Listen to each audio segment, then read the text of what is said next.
everybody. Hello. Happy Sunday. Happy Sunday. How are you? Hey. Thank you for joining me. We shall cook today again. Hello, hello. All right, so I think let me switch off that TV. Yep, I'll catch up on the spot another time. How are you guys doing? Tell me, how are you? Hello, hello. Have you started cooking or were you waiting for me? Hi. We've got an exciting lunch menu lined up for my family today. But first things first, today, I shall,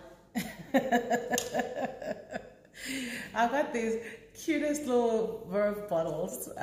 This is a 375 mils. And sometimes, you know, when you just want to have only 2 glasses, this is perfect. Because the problem with that big glass, the 750 mils, is that you just can't, you're just not going to keep going. Of course, too much champagne is just right. So, somebody's from Botswana, from England. Hello, good morning, hi. All right, so I'm gonna pour myself a little encouragement drink. Yeah, I wanted to pop it.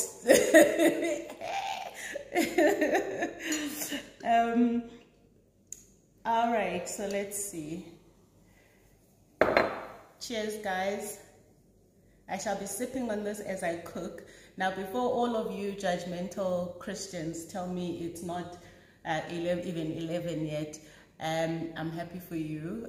Cheers with your coffee and your teas. Chances are I'm going to be doing this for a better part of the next 2 hours. So yeah, cheers. All right, so let me see. Let me show you what I'm going to be making today. Today it's a sea fest, guys. It's a seafood fest. Prawns. I buy my prawns fresh. I don't buy frozen prawns because they don't taste the same. And I actually buy mine from Woolies. They've got by the fishmonger, beautiful fresh deveined prawns. So prawns. You might be wondering, Amanda, that's a big bowl of prawns. Yeah, my family, they eat. Then we're also making some mussels. Yep. I've rinsed this and I've actually still kept them in a bit of water. So a nice big bowl of mussels. And then also have rainbow trout. We love Dalsrum, which is countryside by Mpumalanga, for those who don't know, and famous for its trout. So rainbow trout.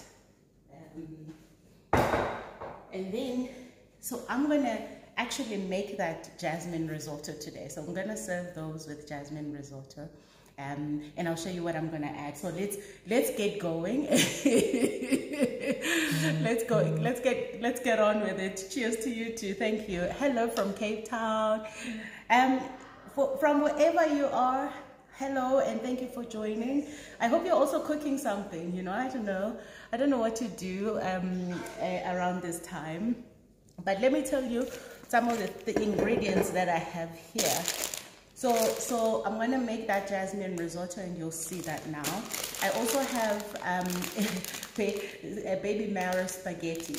So baby marrow, I love baby marrow, but I don't really like it when it's just chunks and the kids don't really enjoy it. But when it's in spaghetti format, it's like, So I usually just put that under the risotto.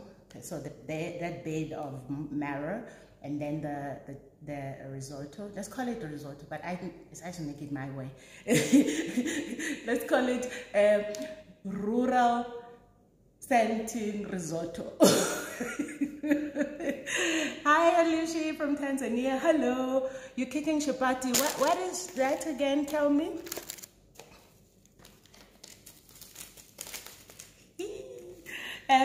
I also have I think you know by now, it doesn't look like I can cook anything without asparagus. I just love asparagus. And I'm gonna mix these up with my babies, the edamames, the shelled edamames, which are they're already cooked, perfect for snacking, so you know you don't have to cook them, but they're great to add.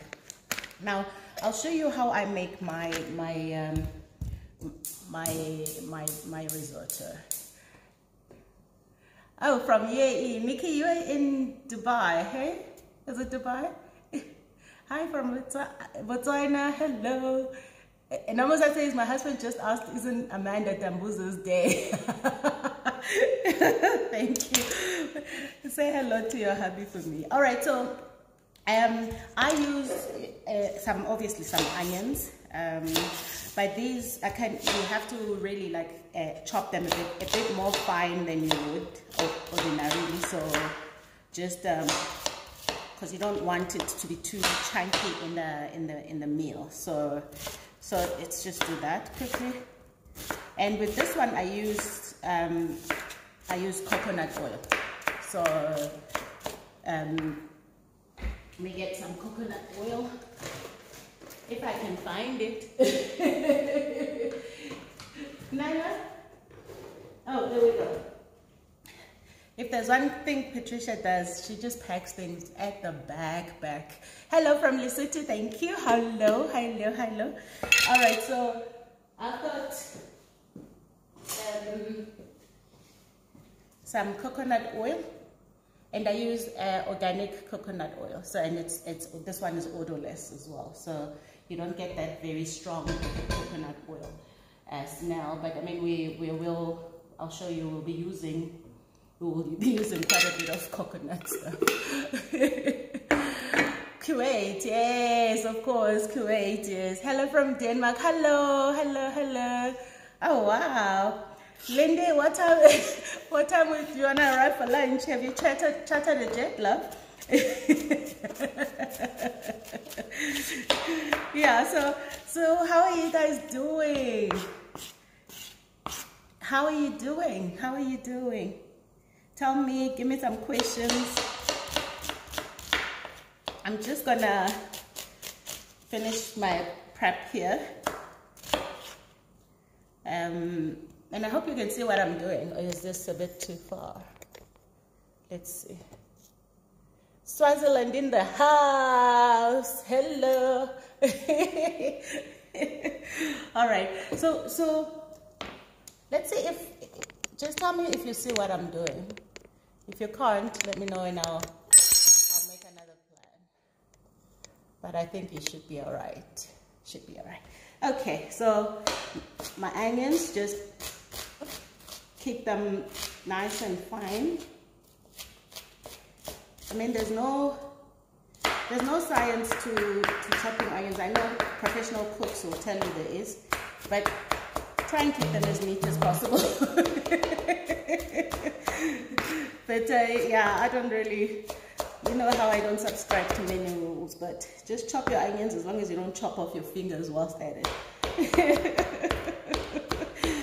Okay, so let's see. Morning. I think there's a question already here, so let me check that.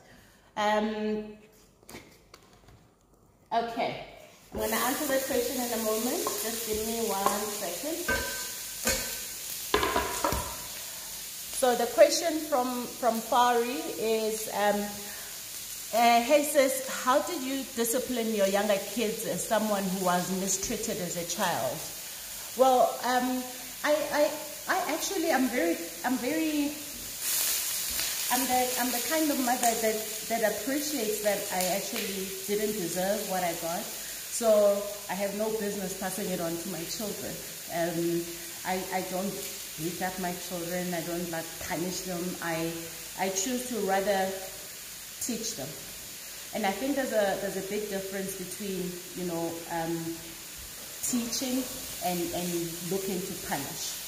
So And disciplining, I think a lot of people like to think that disciplining a child means you must be violent with them or hurt them in some way, or they must feel some kind of pain, then they will remember the lesson. No, I don't think so. Children are human beings. They've got feelings, they've got emotions, they can hear you, and maybe if you just spend a little more time building up a foundation of values and understanding how you each relate to each other, and understanding that everyone's actions have a consequence, and that it's okay to be upset, but you can't. I don't believe in ways of disciplining children that seek to minimize them. I rather just want to uplift them and have that moment as a teachable moment rather than a punishable moment. So I'm a mother who doesn't punish. I'm a mother who teaches, and I'm a mother who nurtures. Of course, I get irritated like everybody does, like when we are on the way to school and then somebody says, "Oh, I forgot my mask." I'm like, "Oh." So yeah, that's how I do it. I just prefer to love and nurture them and teach them rather than punish them. And discipline doesn't have to include pain. Doesn't have to be. Children can remember what you teach them. And remember, just by treating them with a certain level of respect. And remember, parenting is about persistently and consistently doing the same thing, maybe repeating yourself multiple times until they get it. That's what parenting is. It's being patient. It's realizing that they're not going to get it right the first time, because you don't get things right the first time. And I think when we start to treat children as not objects, and as human beings who also go through their own things, and maybe our discipline styles, can improve. So Sylvie says, "Don't get me started on I forgot my mask." It's the worst thing. You're like, but you have like 12 masks. You are supposed to keep at least 3 in your school bag. So why? But then when you look at those little faces, you just have to kind of like contain your own frustration. But I do tell them how frustrating that is. Really, I do. Okay, let's see. Lulu Chabot says, we talk about love. What would you say is love and what isn't love? That's a very interesting question, because we always assume that people know what love is. I just think love is how you feel. I think love is a feeling. Love it's not something that because you've said you love me, therefore I am loved. No, it's in the actions, it's in the feeling, it's in how I feel when I'm with you. It's how I feel when you are not around. It's just that sense of being affirmed, And love isn't pain. Love isn't suffering. Love isn't hardship. I think the most basic and simple thing in life is love. It gets complicated when we start choosing the wrong people, when we start loving the wrong people, and when they don't reciprocate the way we want to be loved. Then we like to start saying things like, "Oh, but love is so hard."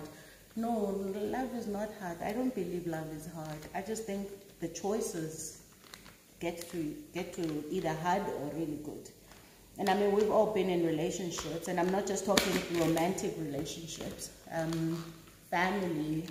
I don't know family love, as in I didn't grow up with it, but I know exactly what love feels like and what I should be giving to my kids, to my family. So love is whatever you believe it is, but I can assure you that it's not pain. It's affection, it's kindness, it's compassion.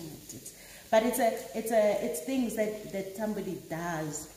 But I think, you know, having said that, I guess I'm saying it's how somebody makes you feel, because somebody can go and buy you the entire branded store and spoil you, and then they treat you like crap. So that's not love. Let's just be clear. That's not love. And if a person has to buy you for love, then that's not love either. But again, I'm not here to judge people's definition of love. I'm just telling you what mine is. The minute there's hardship and pain and push and pull, then I think there's a problem with the players, not the ball, not the game. All right, so I am adding, I've got pancetta here. So this is sliced smoked pancetta.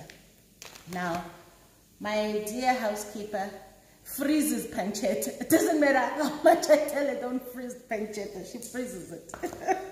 So if that looks a bit shady, it's because I had to kind of defrost it. So what I do, I just literally slice up the pancetta. Why do I add pancetta? Because, you know, there's this underlying flavor that you want in a risotto, almost that like punchy, salty bits. That come from something like a pancetta. So I either use chorizo or pancetta, which is perfect either. Let's see. Yeah. I mean, people are putting in what love is. You can write a book, and the book would probably be about 2,000 pages.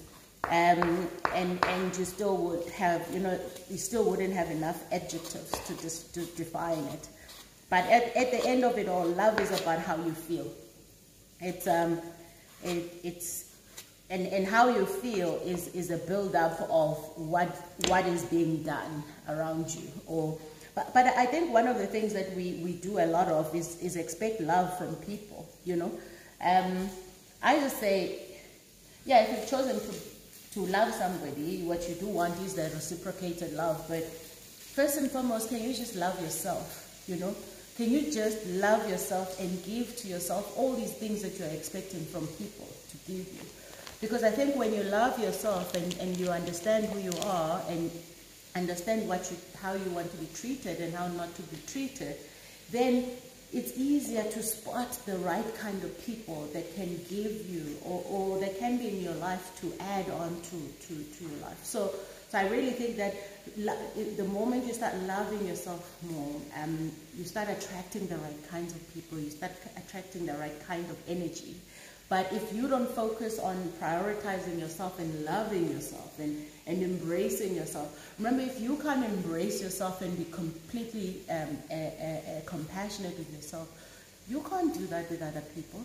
In fact, when other people come into your life and they want to dictate how you should live, you fall for it because you're not aware of who you are, you know? So I just, I think that all the adjectives under the sun don't do justice to what love is. And it's just that feeling. It's just a feeling, you know? You know when you're loved. But I think a lot of us have come from such traumatic backgrounds, such abusive backgrounds.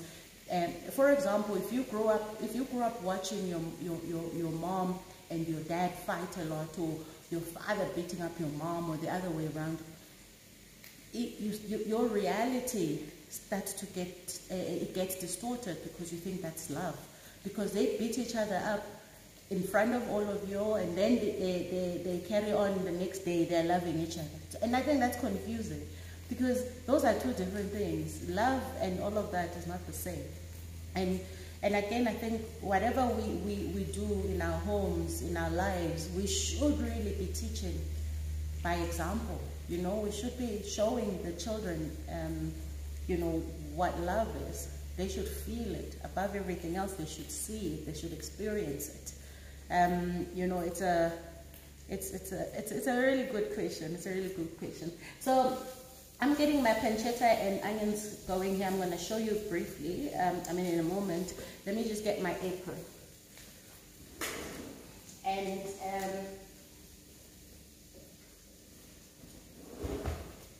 today's apron is the lazy magoti. I'm pulling a mukhaw today. So yeah, let's go. Okay, let me see it. Yep, a whole lot of stuff about love. Absolutely.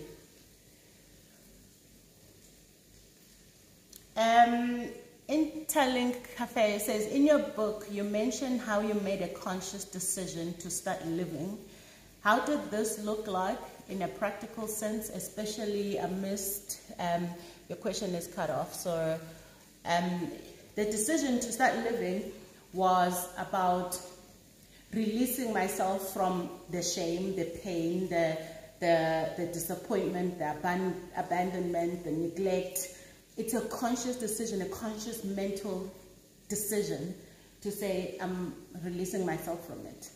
And that from there on, every single thing I do is about giving myself the best possible chance at success, the best possible chance of enjoying my life without having this baggage drag me down. It took a deliberate decision to say, I'm not going down because of the things that happened to me. I am going to rise above them, and I'm going to start living my life on my own terms. And one of those things was that I deserve a good life. One of those things were I deserved to be loved as a child, as a baby. I deserved to be nurtured. I deserved to be looked after. I deserved to be treasured, but I didn't get that. So I can't go back. I couldn't go back and change that, but what I could change was how I started to treat myself, because then even though I didn't get those things, I could start giving them to myself. And I could start living according to what I believe is the life I deserve. Yeah? So I hope that helps. Now let me show you what my mix here is starting to look like. One moment. Look at this. Oh, yeah, so good. So good, so good. Okay, so now what I'm going to do is I'm going to add the mushrooms. So I got sliced mushrooms. But let me tell you what I do with mushrooms. Don't rinse mushrooms. Hey, all these people who like to rinse things. Don't rinse mushrooms. They get wet, watery. So what I do is I have a clean cloth.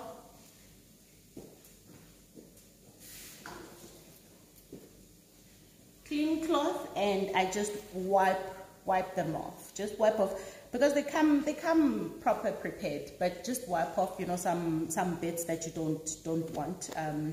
Usually it's just black marks. So we do that.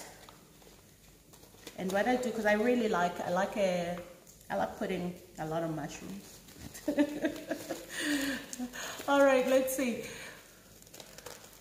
Yes, girl, you deserve a good life. Yeah, we do, actually. It doesn't matter where we've come from. We actually really do deserve a good life. And we've come from places that say, don't be too ambitious, don't be too this, don't be too that, especially as black people. And then you worry when we are constantly left behind, when we constantly feel like we're on a back foot. It's not always the apartheid's doing, guys. Let's just be honest about that. It's about our own mindset, our own mentality, and understanding that perhaps all of those things we were taught were meant to hold us back and keep us back. But we're a lot more conscious now, aren't we? Shouldn't we be a lot more conscious? Hey, I'm getting straight into it. Hey? I'm feeling myself. I'm like, no, yeah, apartheid. Yeah. So I just think we must stop acting like victims, and understand there's nothing we can do to go back. Guys, you get the land and do what with it, you know? So I'm not saying there mustn't be redressing of any kind. I'm just saying By the way, I don't know how I got so completely political in an instant. But you get what I mean, hey? Let's just work and take the opportunities we have and make something of our lives. But we are not entitled to anything. And sometimes we confuse political debates and political platforms with our real life. You know, let the politicians do what they have to do. And I'm not in any shape or form saying there's something wrong with redressing the past. Don't get me wrong. What I'm saying is, what are you going to do? Sit there and wait till you have learned? Izanini, when is it coming? You know? And I just think if we can just get up and make the most of the little that we have, because then in some shape or form, we start to make it more. It starts to grow. It starts to matter. But okay, all right. So now I've just chopped my onions. I mean my mushrooms. Hey, I love onions. My mushrooms, and I've chopped them into small pieces, but not too fine, because I still want to be able to see and taste them in this wonderful risotto mix of mine. So let me see what else. So we deserve a good life, absolutely, but let's work for it, you know. Let's not wait for somebody to give it to us. And if we keep waiting, remember that also then impacts our children, because then they also have to wait for generations to come. And it will be such a shame if we let them carry so much long after we're gone, when we could have actually done something to just give them a little start in life. So yeah, of course times are tough. We all don't come from the same base. We all don't come from the same background, but I made that decision that I deserved a good life and I was going to work for it. And honestly, I have never stopped working. I'm one of those people who are just like, I work for my life. So when you see me sipping on my verve, remember where that comes from. All right, let's see. Yes, generational wealth starts with us, absolutely. Look, let me show you quickly. Spanning that is.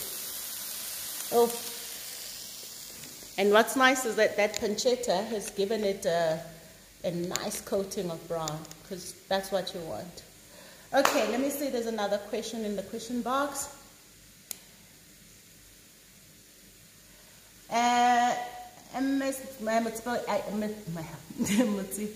Says, I feel completely redundant at my job, stagnant and inadequate around my peers in my 40s. I think you should watch my mentorship sessions on Vastly Sage on the YouTube channel. I think the first one, actually, yeah, watch them both. I think they're really good. Watch them both. I really think you're going to get something out of that. And stagnation is a sign of comfort zone. So you're in a comfort zone. And when you're no longer growing, you know, and I'm glad you posted this question here, because it means you have recognized that something is not right. And often when we neglect ourselves, we also find ourselves in a position like this. So sometimes people think they've stagnated because of maybe a job, but even in your own life, if you keep putting yourself last, you are going to start to feel resentful and stagnate. You feel like you've stagnated, as in your life is not going anywhere. So I think it's really important to watch those two videos on YouTube. I'm just putting my asparagus in the water to soak off the sand. All right. So I think this is good because you don't want to overcook it. So what I want to do is I'm going to add my rice. So I cooked this rice earlier, and I made sure that it doesn't overcook, because jasmine rice can show you flames. It's not like parboiled, okay? so I'm just going to add this to my mix. And I'm making quite a bit because, look, this family, guys, they eat. But my children love my cooking so much, they even take leftovers to school. But there's no school tomorrow, so fantastic. There'll be plenty leftovers. Okay, I think let me leave. Yeah. Okay. Yes, thank you, Nozi. Nozi says the second mentorship session answers that at great length. It's really worth checking out. Thank you. All right. Stagnation means change direction. That's what Innovano says. Okay, great. All right, so pop your questions in the comment box. I'll ask them. I mean, I'll answer them. Yes. So actually, you know, one of the things about generational wealth, which is something that I've actually talked about quite a bit, even the gig I did for Metropolitan, we're talking about, you know, how do we build generational wealth? And I think a lot of people like to think, they have this idea that generational wealth is a lot of money, you must have millions and millions to leave something for your children. And that you must have trust and this and that. No, what it is that you make sure that if something happens to you, they will be taken care of, their lives will carry on. So things like, you know, RA, your retirement annuity, your life policies, you should be thinking about your children.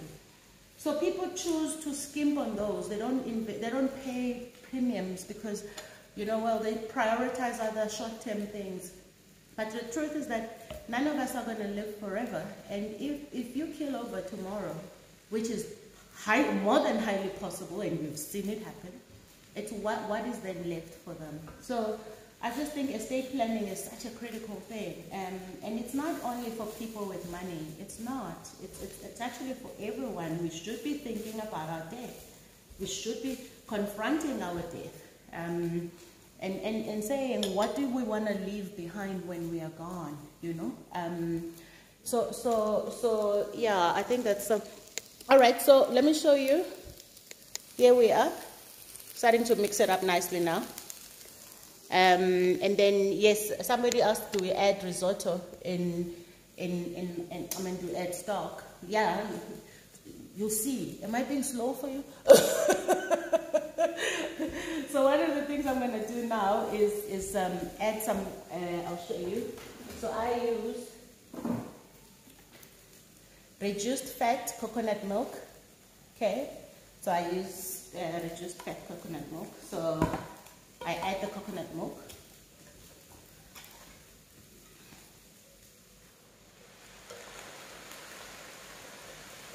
Okay. All right, let me see.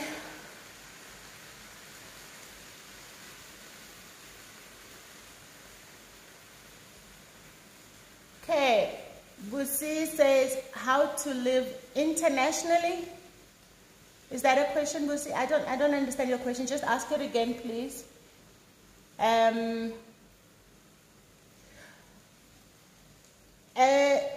SK Mata says, how do you keep energized and prevent yourself from burning out?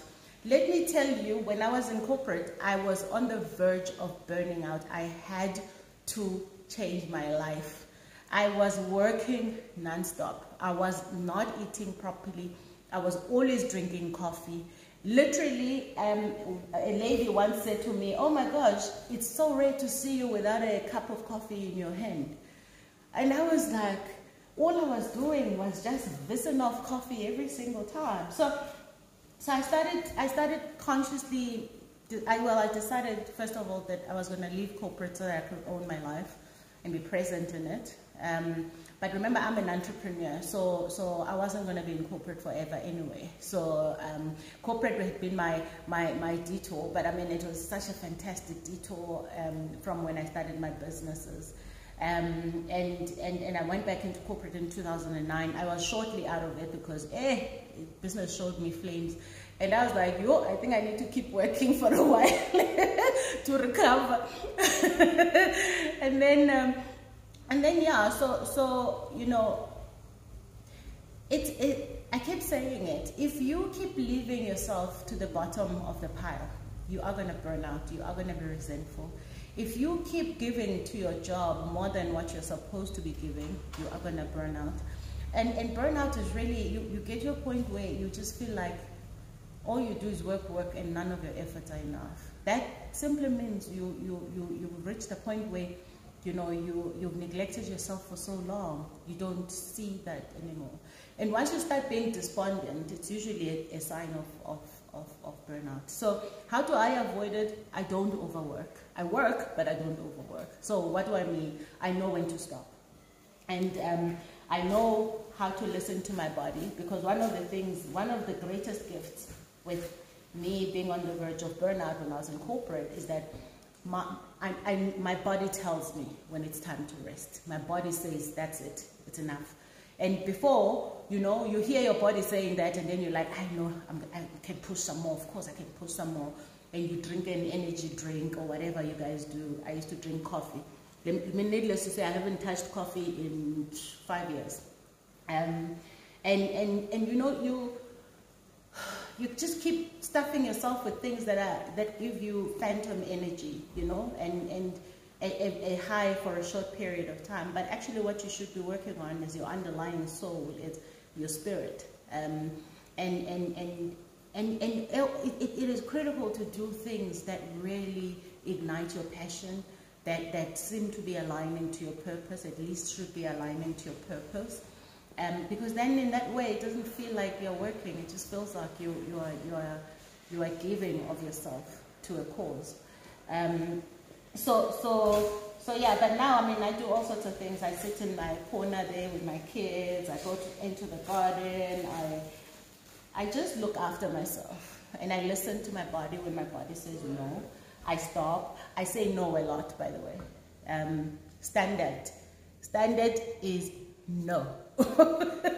For me to say yes to anything, it must be aligned. It must be aligning to something that I do, that is either speaking to my humanitarian work or my business work, or, you know, I don't just yes to everything. Then, hey, you're running the world and you're gonna burn out. So yeah, that's the answer. Thank you. It's the first time, Sneh. Oh, welcome. Okay, let's see. In Noveno says, I remember the day you and I had discussion in the office regarding this matter, and you told me pursue what matters to you. I was at a crossroads in my role. This was in Towers North. Oh, hi. Oh, so I made a difference in your life. Oh man, listen, this is what you want to hear as a leader, to be honest. Long after you're gone, it's the impact that you've had on people. Okay, so let's see. Let me show you. You see, we're starting to look good here. We looking good. So I've put in that that coconut milk.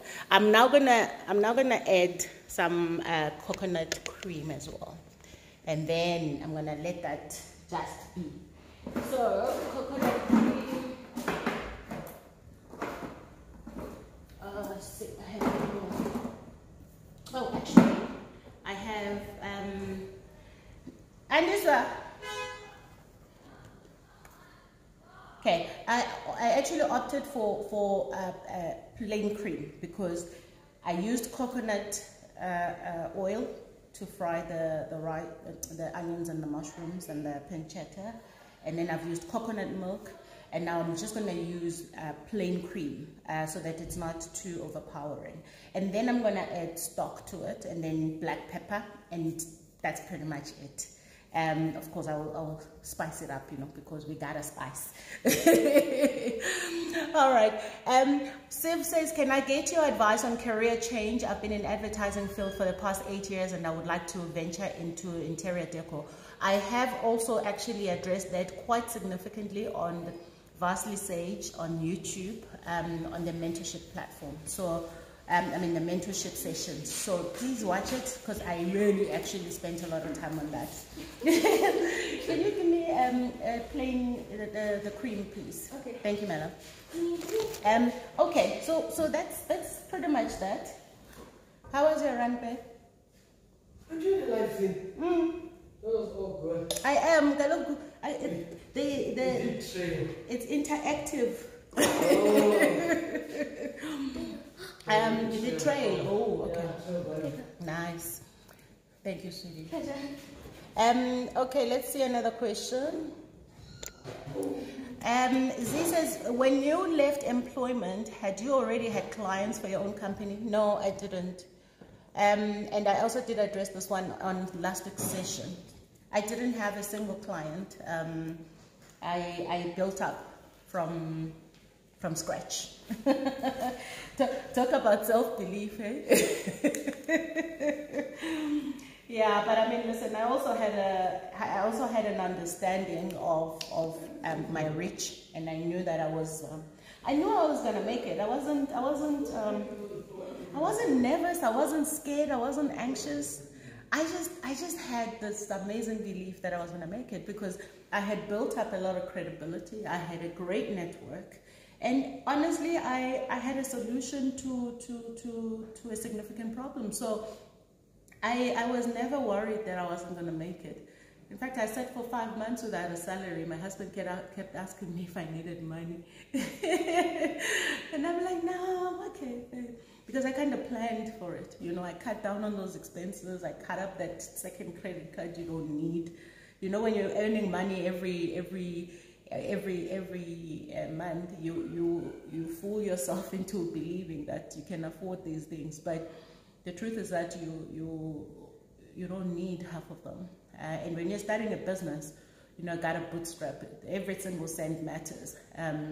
So yeah, I wasn't worried. I really had I had great belief that I was gonna make it because of all of the things I've mentioned and what was already in place in my life.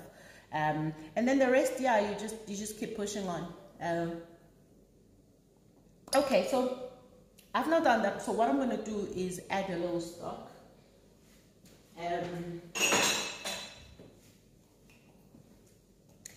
Then I'm going to show you what it looks like. So I'm going to use chicken stock. I just use good old powder. I like the powder one because I feel like I'm in more control. And then I'll show you. We'll put some fresh parsley as well before I serve, and then I'll grate some cheese. I'll show you which cheese I use for that. I use this cheese, Parmigiano Reggiano. This you just grate a little bit and you pour over the risotto before you serve it, but not a lot because this is very, very expensive cheese. So you literally just want to use a little bit, like Parmesan. Okay. What are we having with the risotto? Oh, I take it you joined in late. You'll see. Stick around. All right. Another question in the question box: is it possible to reinvent yourself? Is it possible to reinvent myself in my 40s? I can relate to your upbringing. 100% possible. Read my book, Baked in Pain. You can get it at amandatambuza.com. You can 100%, at any age, at any point in your life, for as long as you are still alive, you can reinvent your life. How do I deal with fear of conflict in the workplace? I don't deal with that fear because I don't have it.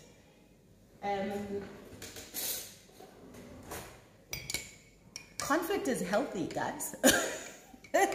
There's nothing wrong with conflict because we're all different people coming from very different backgrounds, coming from, you know, different work experiences, different life experiences. So we are different individuals. The expectation that we're going to be agreeing on everything all the time is an illusion. It doesn't exist. In fact, conflict of ideas and conflict of interests and conflict of things is a normal part of life. What is a problem is how you handle it. Now, there are people who are not equipped to handle conflict. There are people who expect others to constantly be like them. I sometimes will post something and somebody says, oh no, you are short of this. I'm like, no, it wasn't your post, it's my post. I'm not short of anything, you know.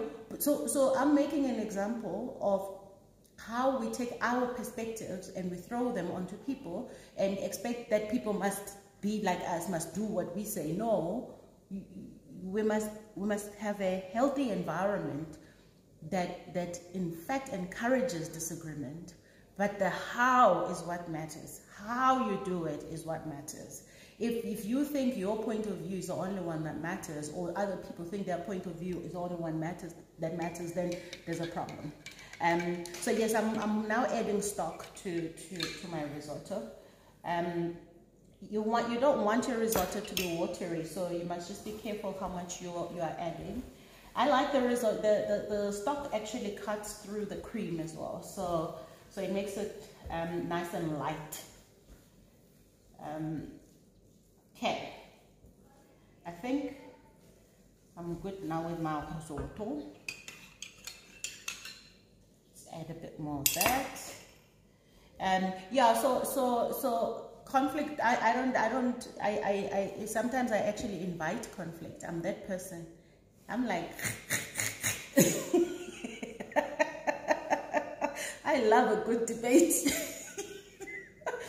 But I must also admit that I'm also one of those people that are highly opinionated. So when you're going to debate with me, you must have a strong case, because I love it. I thrive when we're exchanging ideas and we're mentally, intellectually challenging each other. Because for me, that is how we grow.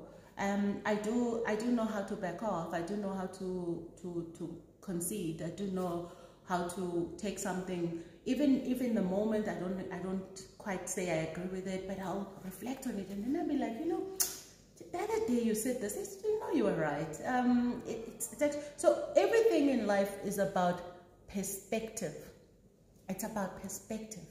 And understand that everybody's perspective is different, and it doesn't make their perspective more superior to yours. No. It simply means you must be confident in yourself and be confident in bringing forth what it is that you believe. And I can tell you one thing about corporate that teaches a lot of us is to aggressively get your point in, because you like, you're climbing on things, you're defending. So corporate, unfortunately, often makes the environment so hostile that conflict is not seen as a good thing. And if you're constantly prodding and wanting people to like challenge themselves, challenge what we're doing, then you're seen as a person who starts conflict. But the truth is that we must embrace it. We must appreciate it. We are diverse human beings, and there is nothing wrong with it. Nothing wrong with it. Okay, I'm done with my risotto now. So, oh yeah, that's good. I'm gonna show you now. Staple, black pepper. You'll see it now. And I don't skimp on the black pepper. Okay. All right, let's see. Okay, some black pepper. This is good. And I mean, you can just keep tasting this and see, what's the word? Ultimately, cooking is about balancing flavors. If you can balance flavors, you are well on your way. Now, what I'm going to do, I'm going to add some dried parsley to it first. So I also, then before I serve, I'm going to add fresh parsley, because, well, I can never get enough of herbs. All right, let's see. I was saying, Benga says I was saying like that as well, the person who likes conflict. No, conflict is positive. Conflict is amazing, in fact, because you get to uncover so much about each other, about each other's ideas, where you come from. What is not right is demeaning other people because you don't agree with their point of view. What is an injustice is not letting others have their point of view. It's not respecting that we all our points are valid. And ultimately, we need to be rallying around that common goal, whatever that common goal is. But it doesn't mean we're coming from the same base or the same starting point. But we can find a way to use our diversity as our strength and channel towards that common goal. So yeah, I hope that helps.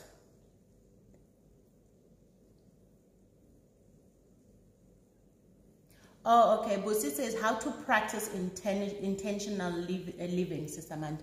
Okay, my love, please watch those mentorship videos as well, because I really actually give a lot on those platforms. I really do. It takes me a whole Friday to prepare for that, because I have it a Saturday, or last Saturday of the month. So just spend some time and look at that, and just revisit them. And I talk about, you know, doing inner work a lot. That's got a lot to do with intentional living. So yeah, okay, I'm done here with my risotto. But let me show you how it looks. Hey, it looks good. Let me show you. Look at that. Yeah. Oh, it's so nice. And you can see that it's not too thick. It's quite nice and fluffy. And what I'll do is that just before I serve it, I'll see if I need to add any more stock just to loosen it up again. But that's good. And you can actually, depending on your palate, I add a touch of Himalayan salt or whatever salt you use. Okay, I'm working hard here, so let me top myself up.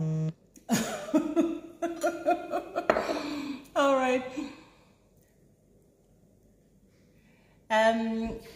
Okay, this comment says, I love engaging in conversations and finding out what other people are thinking and why they think that way. However, it becomes tricky when people become disrespectful when raising their issues. Yeah, but that's what I'm saying, that the environment itself must be conducive. So you want to work on the environment to make sure that nobody must disrespect each other. And there has to be ground rules around how you interact with each other as colleagues, even at home. There are values, there are ground rules, this is not how we speak to each other. It's okay to disagree, but you cannot disrespect someone because they disagree with you. Now I know corporate is full of bullies who think only their opinion matters. One of the reasons I left corporate is because I started fantasizing about slapping one of the leaders there. I'm not a violent person, guys, but I started, I had all sorts of ideas about how I would squeeze his sensitive parts. Not squeeze in an enjoyable manner, believe me, in a way where he would be screaming like a little girl. And I'm using that because he was such a chauvinist. Anyway.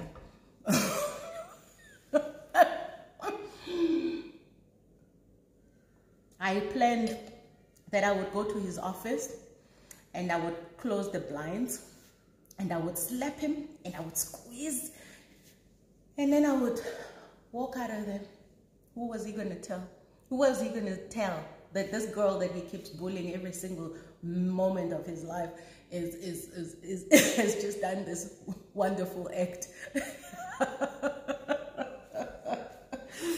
Anyway, that's when, guys, I decided I think it was time I left corporate because I was going to go to jail. But you know when you feel so violated, so bullied, and no one is protecting you. So I started thinking about how I can physically protect myself. This is so good, guys. That touch of Himalayan, touch of salt. I'm gonna call it Himalayan because then I sound so posh. It's salt, and I don't buy it. My husband does. My husband is posh. He grew up posh. He's a cheese boy. And he doesn't take offense. He says, yes, I grew up with cheese. Now I buy cerebos. It's true. You think I'm lying? I'll show you. I'll show you the difference. This is what I buy. This is what he buys all the time.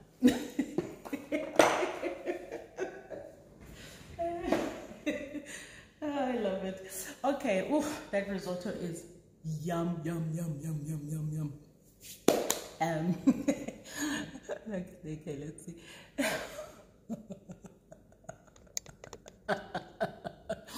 No, guys, I think, listen, being bullied makes you feel, you feel all kinds of violent feelings. It should never happen. But because someone is deciding that you don't matter and they have power over you, do you know how aggravating that is?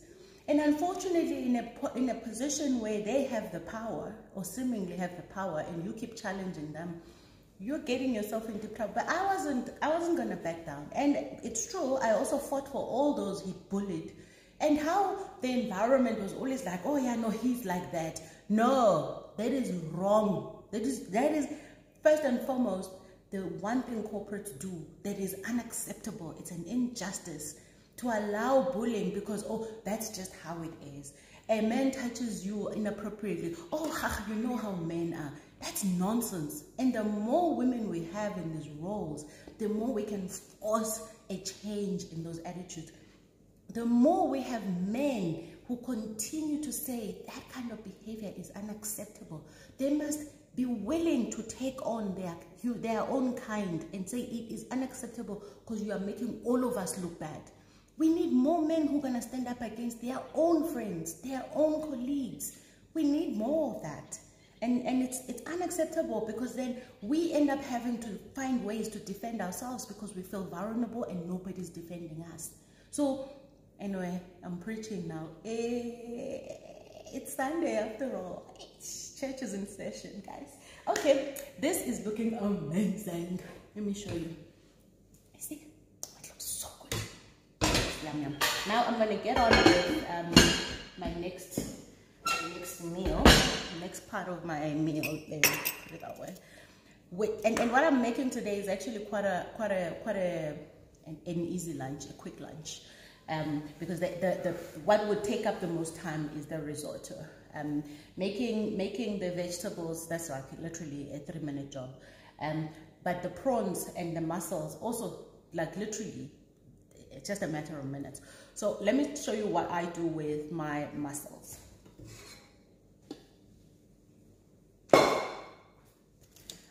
I chop up more onions. I'll show you now.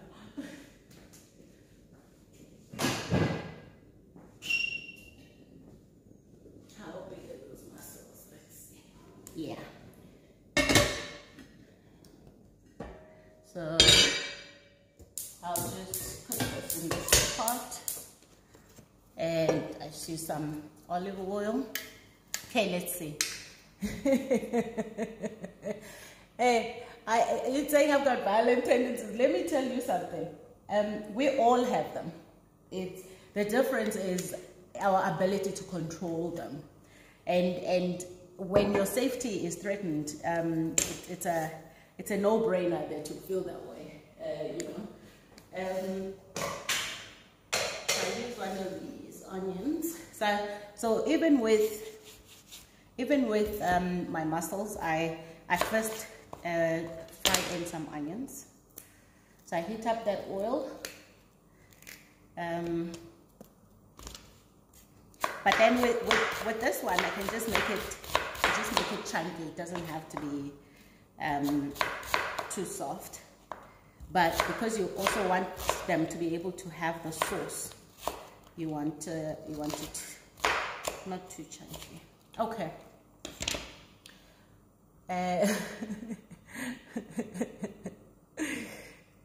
Thank you guys.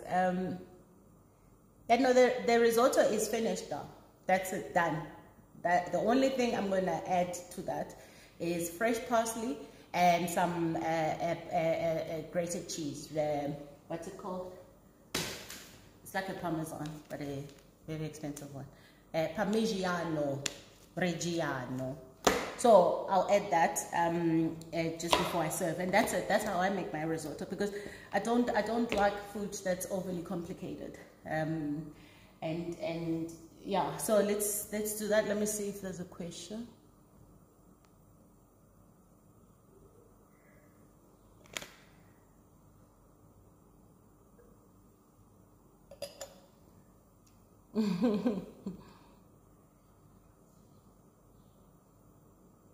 Yeah, it's true. You get sidelined because you're not playing ball. You're not a team player, and it's nonsense, guys. We must continue to call it out, because if we don't, No one will. Imagine the juniors and graduates who come into that kind of environment and they see that these seasoned people, professionals who've been here forever, the way of life is to keep quiet. It's not okay. It will never be okay. So please don't. All right, so I think my oil is perfectly fine now. There we go. And then one of the things I also add is these snacking peppers. So I use the red one and the yellow one for my mussels.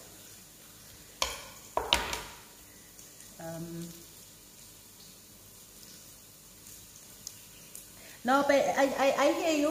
Lebogang says they allow it, especially to those who they deem as good at what they do. They treat them as untouchable. It is really unacceptable. I think there's a real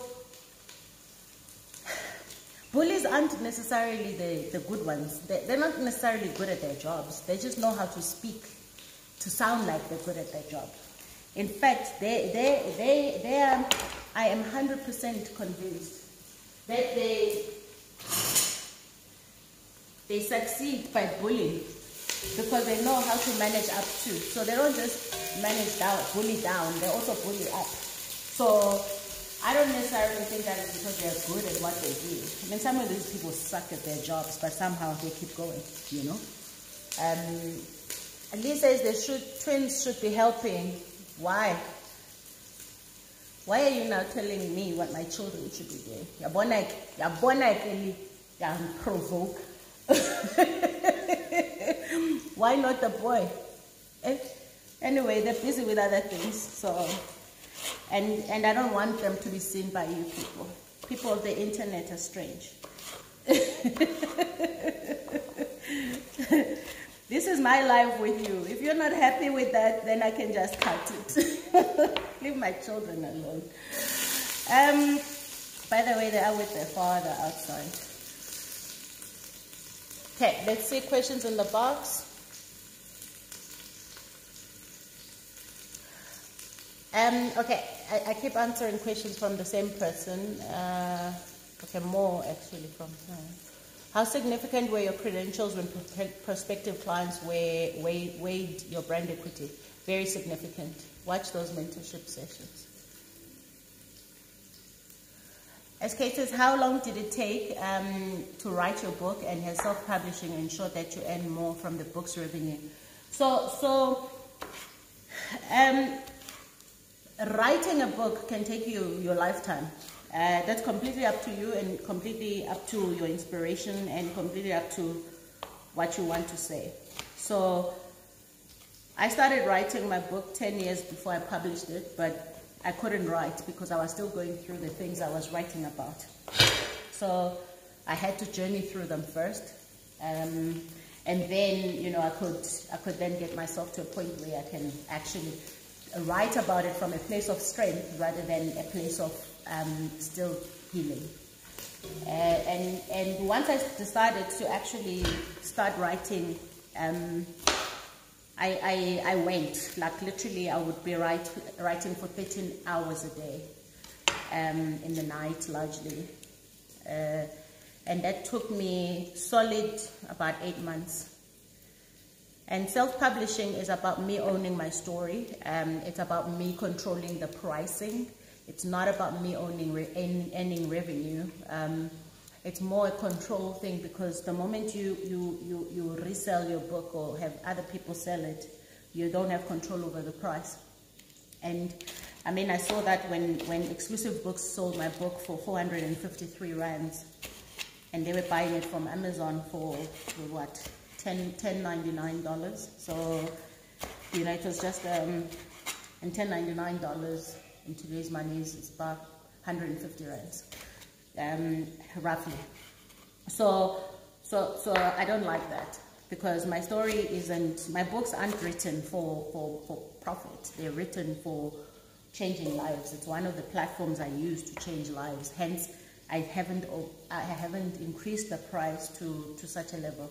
But they were selling out at Exclusive Books. There was huge demand. Take a Lot was selling it. You name them, they were selling it But they were not getting it from me, they were getting it from Amazon. So I shut that down very quickly. So for me, self-publishing is about full ownership of my story, full ownership of my IP. Because I've got the profile, I've got the ability to carry things like that. So I've never had anyone market my book, but I've sold thousands and thousands and thousands of copies. I'm very clear that everything I create, I must own. So I own the entire value chain of everything I do. And that for me is very important. But of course, you know, if I'm using Amazon as a distribution channel for overseas markets as well as the ebook, yeah, they take their cut. So, but that's fine, that's meant for that. But locally, I fully distribute from my own websites, amandadambusa.com and bravegalaya.com. And I don't need other people to help me with it. And what I didn't like with what Exclusive Books was doing is that they were, you know, because they had said no before. So for me, it feels like they're riding on my hard work, and they just wanna cash in without ever acknowledging that, oh, by the way, we did say to you we don't work with self-published book, but suddenly you are busy buying my book by the tons, and it's selling out at every single store you have, including outside the country. You know, I had people in Botswana telling me they found the book at Exclusive Books, but now it's sold out. I'm like, yeah, it's because they were buying it via the back door. So I really think that we have to be, okay, let me put it this way. I'm always thinking about doing things myself. When I have an idea or something to do, I don't think, oh, somebody can help me with it. No, I think about, okay, Amanda, how are you going to do this thing? Sometimes actually I have to remember that, oh, actually, Amanda, you no longer have to be doing things like this yourself. So, but because I've told you about my work ethic, I've told you about the things that matter to me, I'm always like, okay, so what am I going to do? How am I going to do this thing?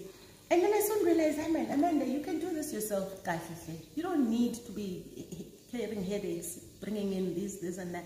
But I bring in people that I enjoy working with, that I believe can add, that have got a skill that I don't have. I'm a business person, so anything to do with business, I have got it on lockdown. But you know, things like illustrating my book, I needed to bring in some people. And I work with a publishing, a team that helps self-publishers like myself. They help you with the process. And I mean, I've worked with them 2 books already, so Baked in Pain and Ire, and also my 3rd book, they're going to help me with it. So they do all of the processes, you know, and it works perfectly fine. So owning my IP and owning my entire value chain is not necessarily about revenue. It's about control over what happens with my story, control over what happens with my IP. And I'm very sticky about how my stories are told or retold or resold, because that can easily take away from what the intent was. All right, so I'll show you here what I've done. There you go. Now I'm gonna add the mussels there. By the way, I must add that, you know, a lot of people like to contact me and say they've got ideas, they want to publish a book, they've got a story. Make sure your story is compelling enough for people to buy it, you know, because we all think our stories are wonderful and then no one wants to buy them.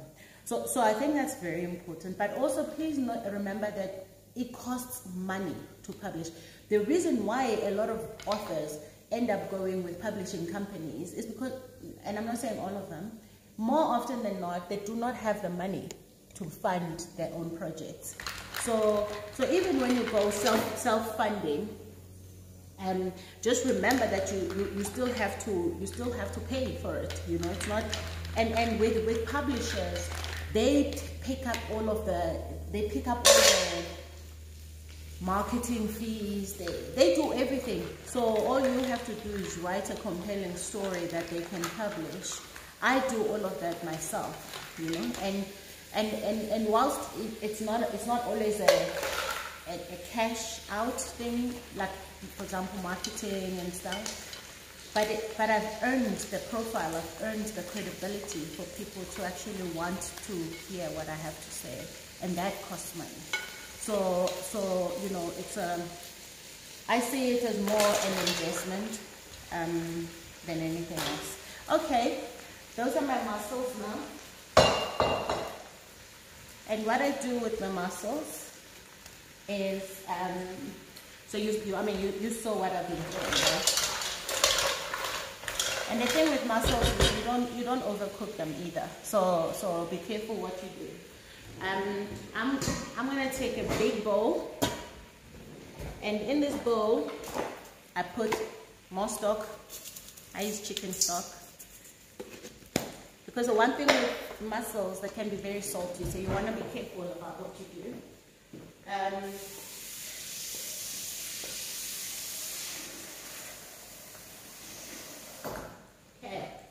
So this is how much stock I'm going to put in, because then I wanted to have a nice broth.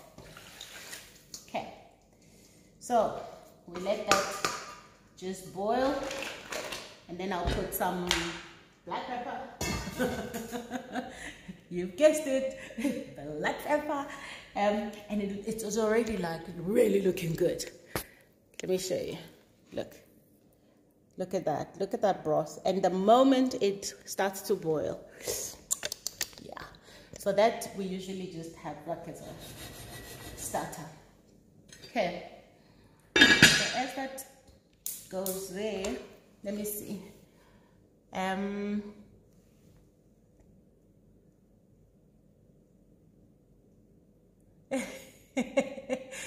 It's good to start taking your pot out and cook. Why not? That's good. Okay.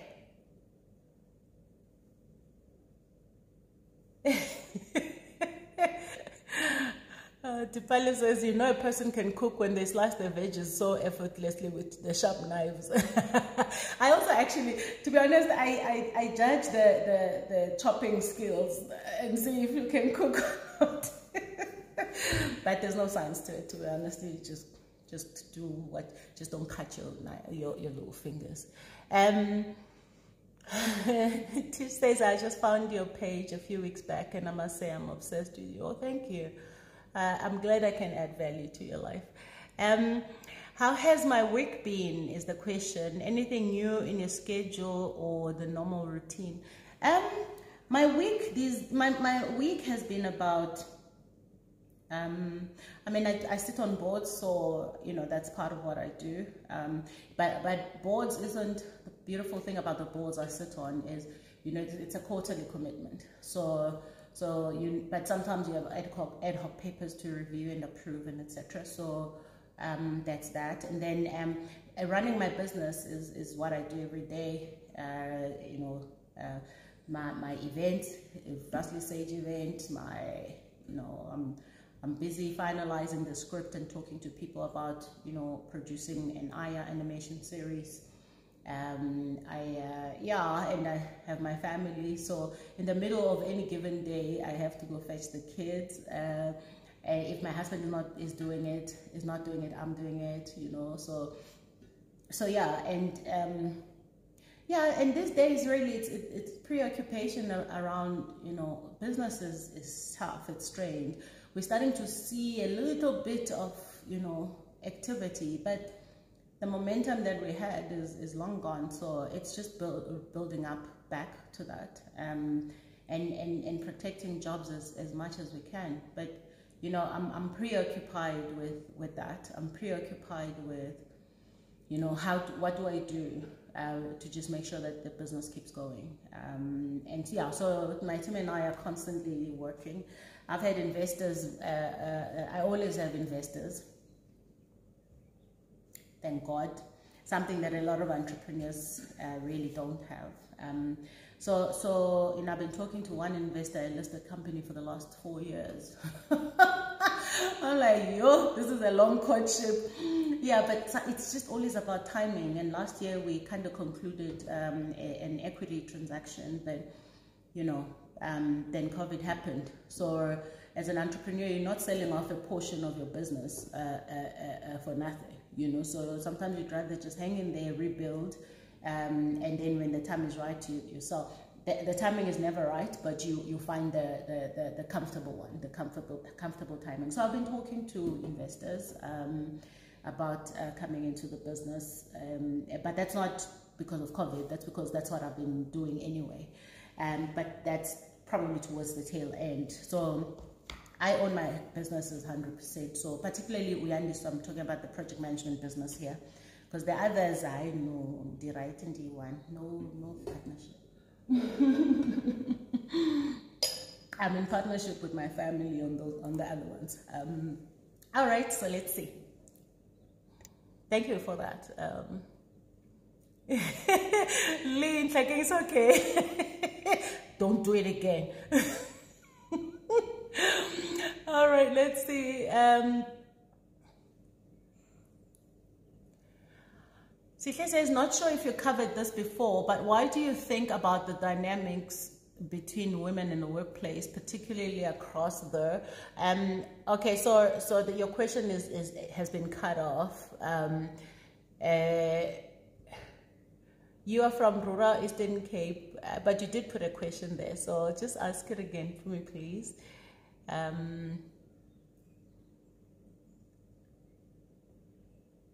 Brave, bold, beautiful. Hey, Bev. So how did you manage to take it back even though Amazon is still selling it? What were the legalities? No. So what happens is when you're publishing on Amazon, you have the option to let resellers buy your book. So an exclusive books for me is a reseller of my book, and or distributor of the book. So my team had that functionality on. That's how exclusive books ended up buying it. They didn't come back to me after I had approached them. They didn't come back to me. They went to Amazon and bought it via that. And they, by the way, it's not exclusive books only. I guess I'm picking on them because not picking. I'm mentioning them because they're the ones I talked to. But it's also Take a Lot. It's also some of these online retailers. Now, for other people, that's a great compliment if such large retailers want to resell your book. For me, it's not. I don't care for that. I didn't write and publish my book for accolades and all sorts of. I already have those. I don't even say anything about them. But I wrote that book so that there are no barriers to price. So I wanted to make sure that even a school kid can save their lunch money and buy the book. So, and the book was 185 rands for the longest time. And last year I increased it to 200 rands so that I could cover costs. So printing costs, I mean, they increase every year, you know, shipping costs, they increase, you name it. So I needed that. So for me, it was a principle thing that, you know, they did that, but that's how I shut down the door. So I mean, I did send them a very hot email. I mean, I'm like hot, but I sent it to the marketing director who had just left, but I had been dealing with him. And then I was just like, you know what, it's fine. And then I started educating people that they must buy the book directly from my website. It is safe. We deliver quicker than you can even go to the bookstore to buy it. So and no payment ever has to exchange hands with us. We use a secure payment platform, third party, pay fast. So you know, there's no need to go and pay exorbitant amounts. And the only people I've actually allowed to sell my books, resell, Oluetu out of Superwoman, Aya. But with Oluetu, we spoke, we negotiated. I said, you can't sell it for more than what I'm selling it for. So you know, that's the thing. But with resellers, I mean, we had somebody contact us the other day. They want to buy hundreds of these books and they want to put them in libraries around the country. And I was like, I'm okay with that, but if you're going to resell it to the library at a higher price than what I'm selling it for, then I have a problem. Yeah, so anyway, so I kind of just, you know, I dealt with it. I think that hot email I needed to just release, yeah, but and that was fine. But I shut it down. I was like, if you want my books, you come back to me. But also, if they come back to me, guys, then you're going to have to go buy the book there for 500 rands instead of 200 rands from me. So it makes no sense for me because I'm not in it for the money. You know, I'm in it for the message. I'm in it to reach more people. I'm in it to just give hope. Okay. Noel Mtizela says, how does one get personalized mentorship with you, particularly in property? Personalized mentorship with me? No. No, you don't. What does that mean? I don't do personalized mentorship, my darling. But I do have a... Are you hungry? I just want to get water. Yeah. You don't have a video. Yeah, then where are you getting your water? So, just send me a DM now and tell me what you mean by personalized mentorship. One-on-one, if that's what you mean. I don't do one-on-one mentorship anymore, but I have a company through which we do it. So yeah.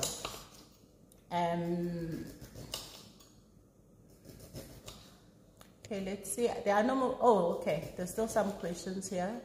So let me take.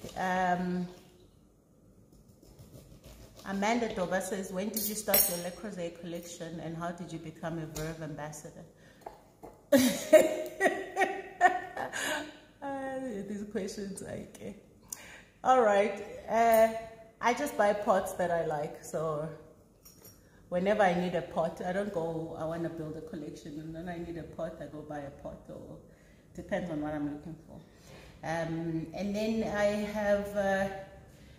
So I started working with Verve when I won the Business Woman Award of the Year in 2017. So yeah, then I got my Vine in 2018 in France at Verve.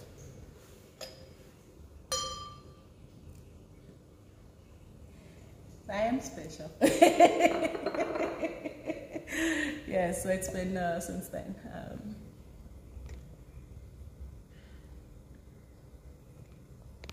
Thank you guys for your comment.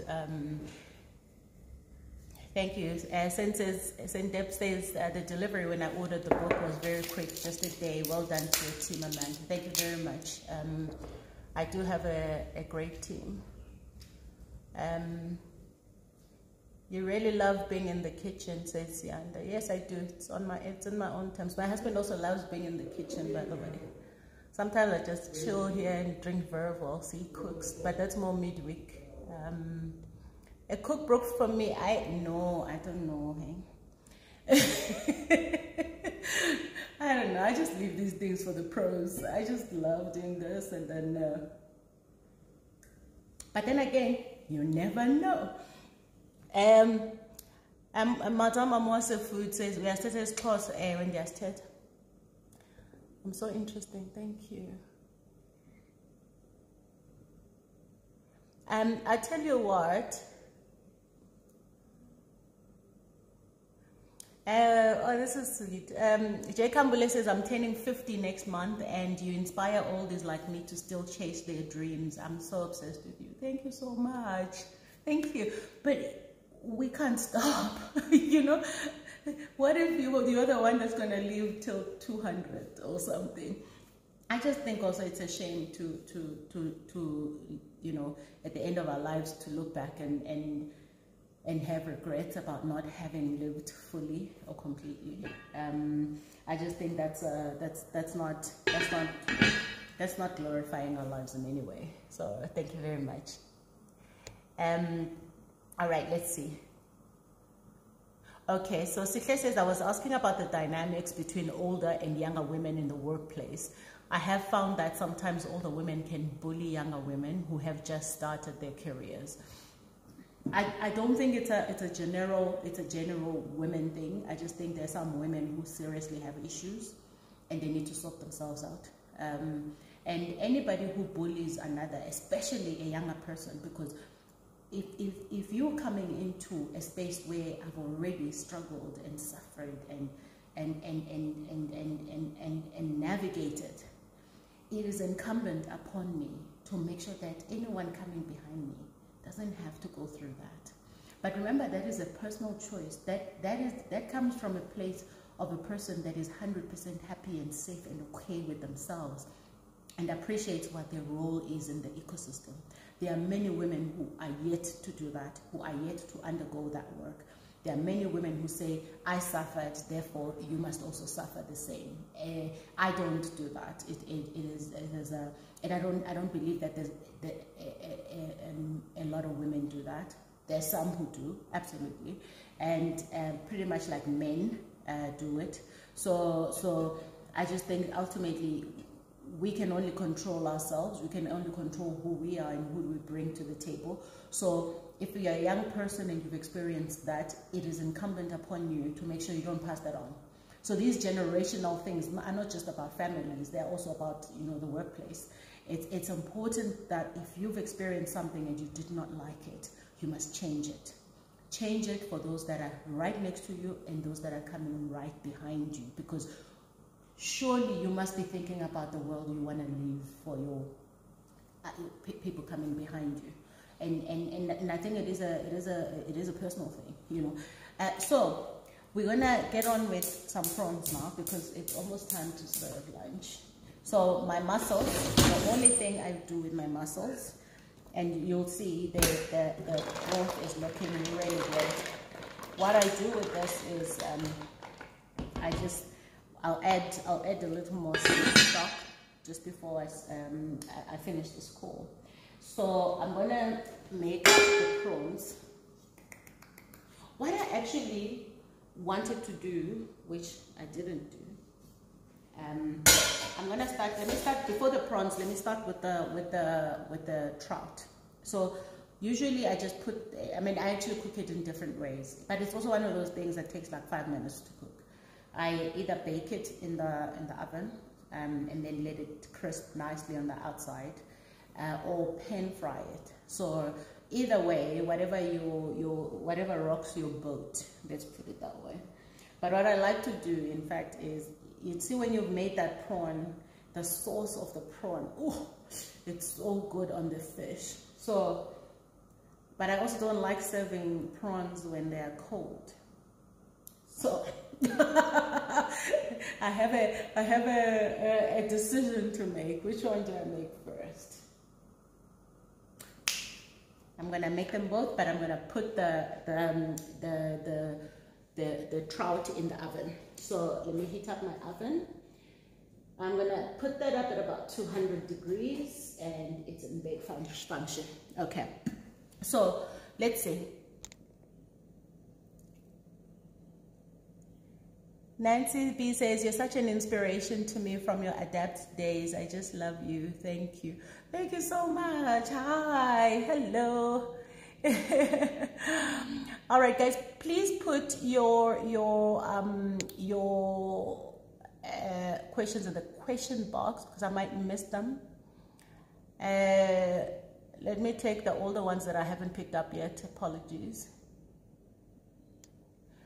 Lebogang says, you usually say you wish you haven't overworked yourself or put in all those extra hours and etc.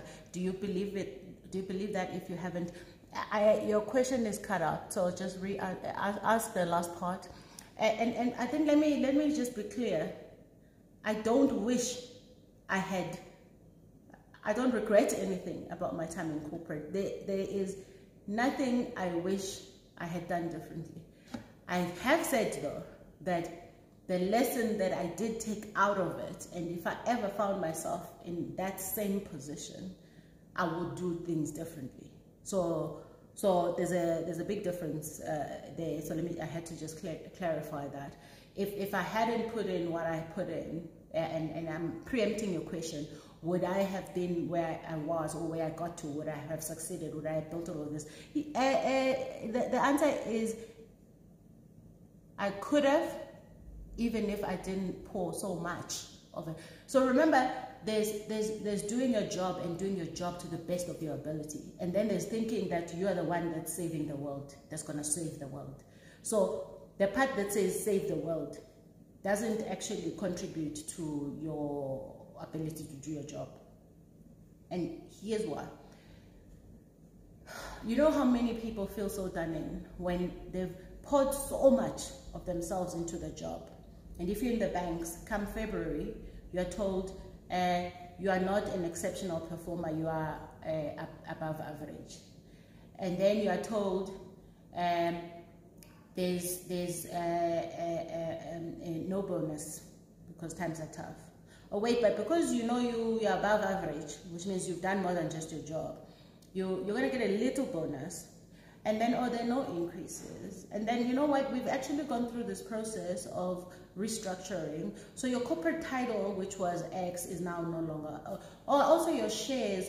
So, I mean, that didn't happen to me. But what I'm saying is, this is exactly why you end up feeling done in. Because you pour beyond what is reasonably expected, even for the best performing professional. You steal from yourself. That was the point. You steal from yourself. I stole time from myself, from my family. And it cost me. It cost me, it almost cost me my health. It probably really, because I was so blessed to act when I realized it. My kids were still young enough and I could rectify that. Before the girls started grade 1, I decided to leave so that I could be there for them. Because there comes a time in their lives when they notice that you are not there. So, absolutely, but believe me, there's a smarter way to get to where I got. It didn't have to be all of what I gave. And having said that, that was my way, you know. This is the beauty of life, is that everything you get to learn, you get to know yourself, you get to take these learnings along the way and see what you want to do differently. So I'm just saying, do your job and do it to the best of your ability and go home and have a life. Because ultimately, you know, one of the guys who came to talk to us, Coach Steph, says, you know, who are your kidney donors? So who are your kidney donors? It's not your colleague, it's not your job. In fact, your job has already proven, most of you, some of you, sorry, have been retrenched, some of you got fired, some of you, whatever, companies shut down. So you have no control over that. Probably those are the people that you think you need to give to the most, but they actually also show you time and again that they don't need you the most. They can replace you. That's the reality of it, guys. You can be replaced. Everybody is replaceable. However, the people who will suffer the most in your life when you're gone is your family. But those are the people that get the crumbs. Every single day they get scraps, crumbs, because we think that we are doing all of that we're doing in the job to make sure that they have a better life. But the trick is to balance it. And that's where I was. I thought, you know, I worked so that I could succeed. And if I succeeded, it meant I could give back better to my family. But actually the things that really mattered the most, which was me being there, when they're playing soccer, when they're doing ballet, when they're doing art, I wasn't there for, you know. So I had to change that, and thank God I changed that at such a young age, in my early 30s, you know. Was it early 30s? Yeah, early 30s, mid somewhere, early mid. So, all right, so my mussels are perfectly cooked, and what I'm going to do with them, black pepper,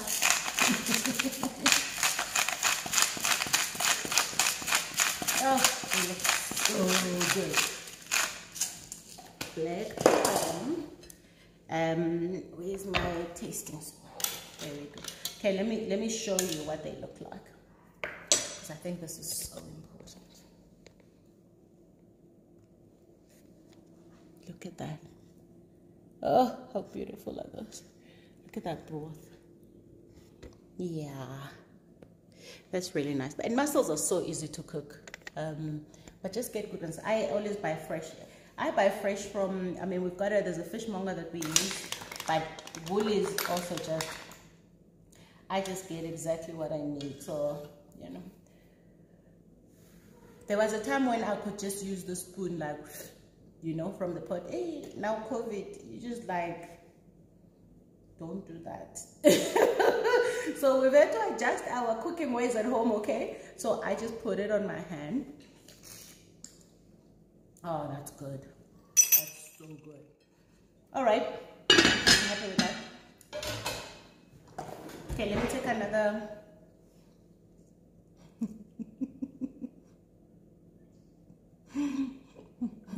Yeah, I've got Lazy Makoti sent me this one.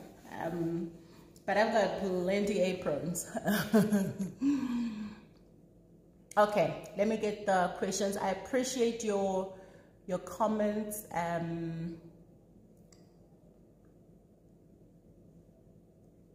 Thank you, Nontle. Nontle says, see why I love you so much. It was so nice to meet you at the event. You know, we engage so much with people on this platform, and getting to meet them in person. It's like, you know, that was so special. That was so crazy. I can't wait for the second Varsity Sage brunch in November. I'm already well in planning mode. My partners are coming on board, and you know, it's a real blessing. It really is. It really is. Okay.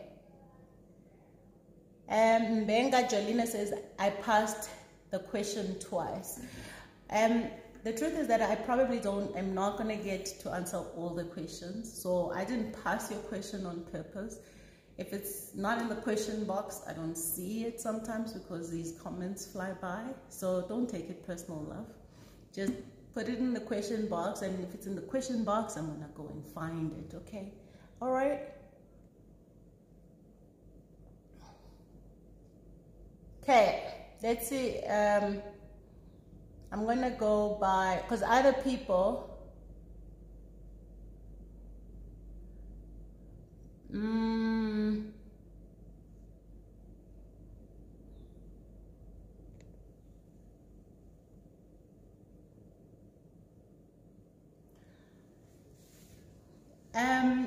MS Mbelega says, if you aren't breaking even or making profit in business, should you consider going back to corporate? I don't know. It's your decision, you know.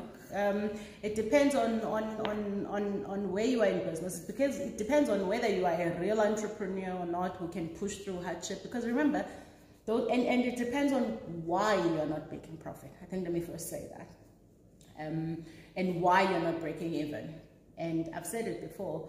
If you're starting a business, you should expect that you're not going to make a profit or break even at least for the first year, at least.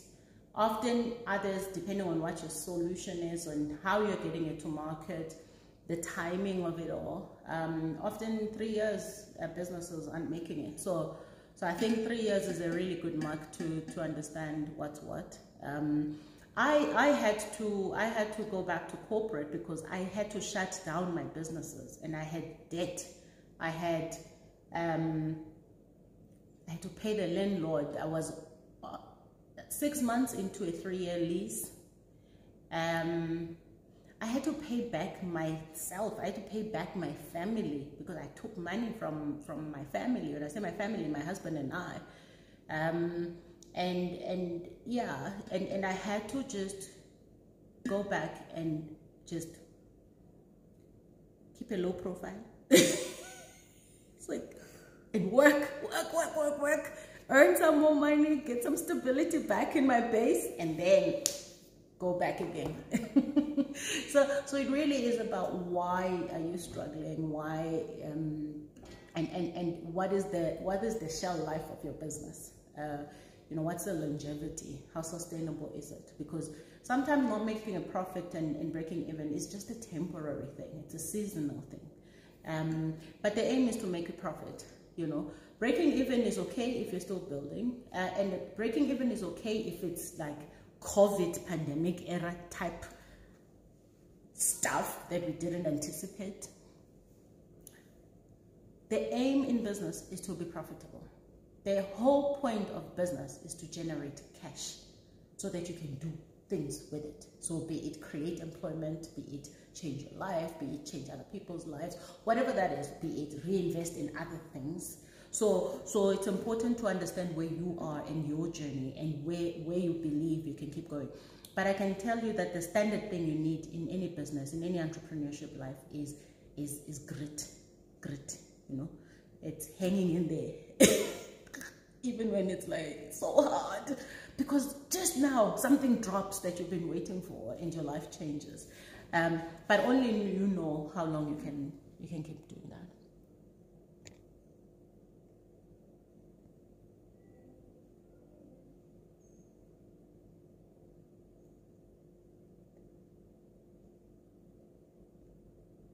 Okay, just gonna take another question here.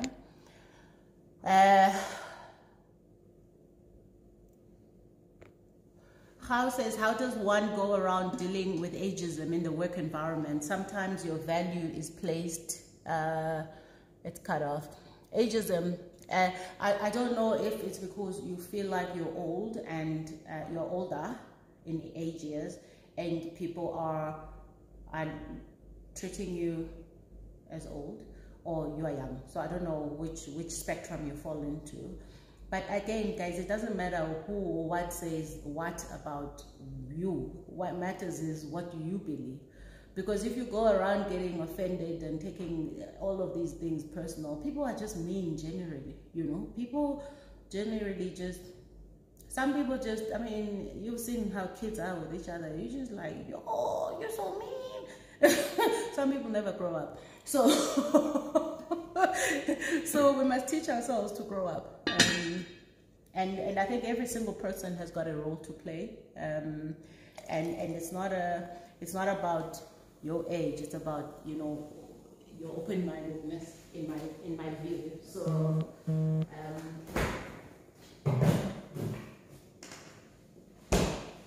all right. Now I'm gonna just put my trout in. The prawns will be the last thing I make, so that they don't get cold or dry up. I told you I don't like cold food. I don't like warming up anything. I like to take it straight out of the oven and into the plate. Okay, let's see. Just gonna, just to make sure that my things don't stick, I'm gonna put a baking tray.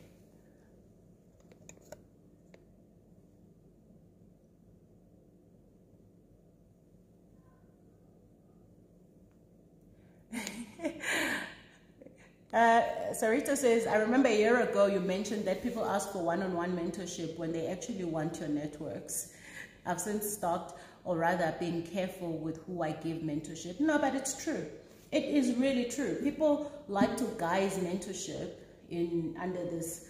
I mean, they like to guise with just wanting to tap into what you have, and guise it as mentorship. Those are two different things. And you know, I tackled this quite clearly in one of the mentorship sessions on Vastly Sage on YouTube. That, you know, you must be clear about what you are looking for, who you are looking for to do what. Because maybe all you want is just someone to sponsor your career. All you want is just someone to introduce you to somebody. And maybe just all you want is just to be friends with me. All you want is just to be in my space and to hang out with me. And a lot of people ask for that.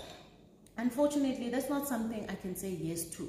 You know, a lot of people also ask to shadow me in my work. I can't say that yes to that, because not even my staff can shadow me in my work. That's how unpredictable my schedule is. And I don't do one thing every single day. I don't go to the office. I don't do, you know, so my work is so unpredictable. But, you know, if you want me to help you, guide you, you send your question to vaslysage@amandadambuza.com.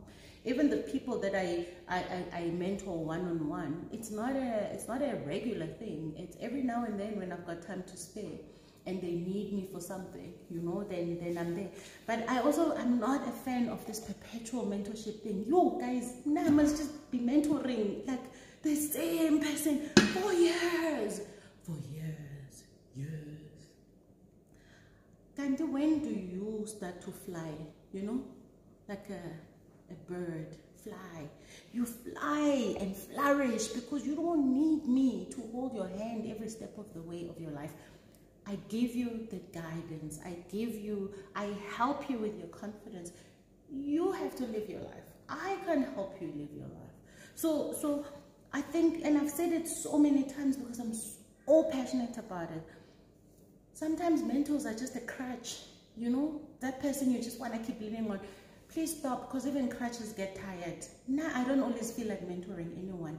As much as I'm a full-on mentor, passionate about what I do, I want to see people change lives, but I cannot perpetually be dealing with you and your issues for years and I don't see progress, because then even I get demotivated. Even I'm like, no. But I also think we need to give other people a chance, you know. If I've mentored you, if I've spent my time, my very, very, very valuable time, and I helped you with something, you have got to succeed. You have got to use that information to succeed, whatever your success is, whatever you're looking for. And then you take that and you use it for somebody else. You help somebody else. That is what this mentorship thing is about. It's about playing it forward. I help you because I've learned some things in life and I really don't want you to trip up on them. But some lessons you're going to have to learn for yourself. So I give you the tools and the tricks of what I may have done to succeed in that instant or to weather that storm. But is it wither or weather the storm? I never know, but I know the word. I know how to use it, but I'm like, is it wither or weather? I think it's weather. Weather the storm, weather the storm. Okay, anyway, so the point is that you cannot be in a perpetual mentorship relationship. I don't mean to sound arrogant, but that's just boring.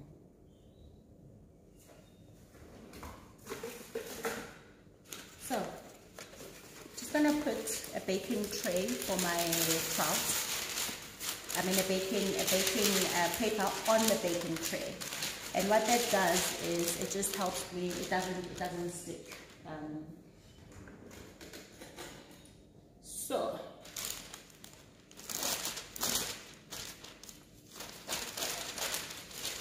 okay, do this. Okay, that's it. Let me just cover my crumbs here.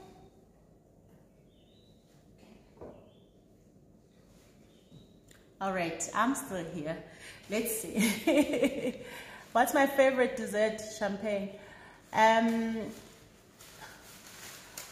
This question about board members. Watch the last week's session. It's on YouTube. I've addressed that. And please join the IODSA. They've got great resources there. If you want to become a board member, you can learn that. Okay.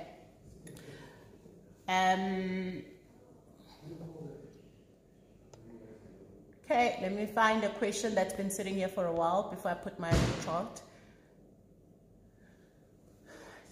Just all things me. Hi sis, can we please talk about your style? I love it. Please share how you find your personal style. Thank you, that's very nice. But there's no news flash on it.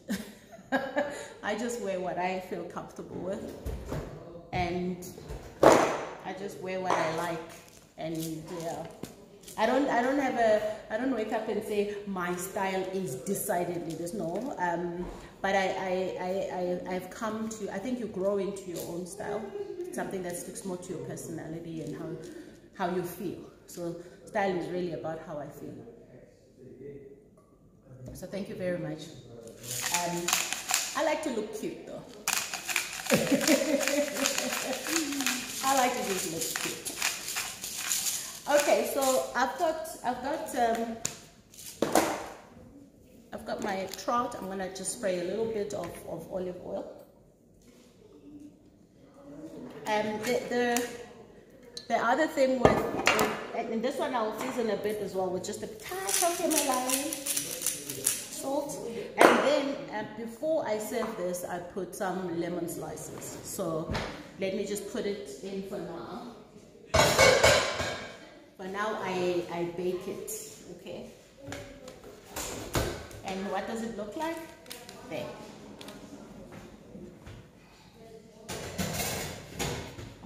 like, I mean, trout is it cooks very quickly like salmon.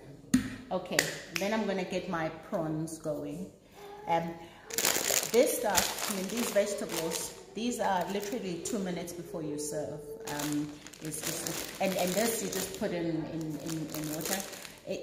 You can also put it in the microwave. You just cut there, got instructions, but I don't believe in cooking in the microwave, so I put everything on the hob. I cook on the stove. Manual. I don't even have a kitchen maid. I knead dough with my hands. I mix with a wooden spoon. Everything is these. Yeah, but my husband always says, "Oh, babe, you're so rural." It's like, you know, you don't have to work so hard. I'm like, I know, but my kids must learn how to do these things manually. Otherwise, all that keeps happening is buy a machine for everything. Even people don't chop onions anymore. They just buy chopped onions. I'm like, the satisfaction in chopping an onion. Everything.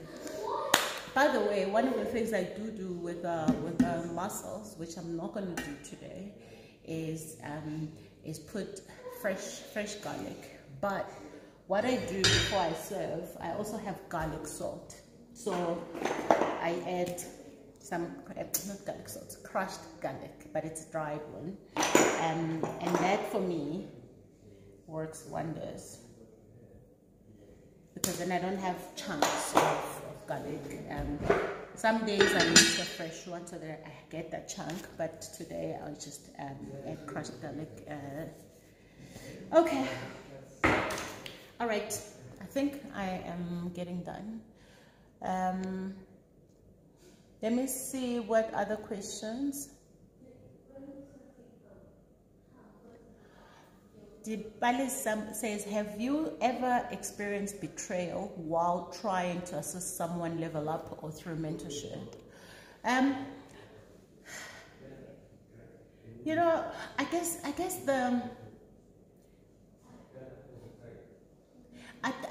don't understand how if you're a mentor to someone, you'd feel betrayed by helping them, whatever they do. So let me put it this way. When you decide to mentor somebody, you decide to put your reputation on the line, and you decide to put your time on the line because you see something in them and you think you can help them. You see that maybe they are walking a path that you've already walked. So that's why, you know, and I say this on that mentorship session on YouTube, that not everyone can be your mentor. And because you like someone doesn't mean they can be your mentor. So there's a real lesson in that you give because that's your choice. Do people disappoint? Yes, they do, all the time. But there's also more people who succeed and take the opportunities and run with them. So maybe betrayal is a very strong word. I don't understand where that comes from. But if I mentor you, and I've had a situation where I literally had to fire someone from my mentorship program, including enterprise development program, where they were using my office space, but they unfortunately didn't respect my boundaries, so I had to exit them from the program. And it's when you're a mentor, you give out of your own accord. And if something isn't working for you, you stop it, you know. And if someone's values are not aligned to yours, you stop. So yeah. Let me see.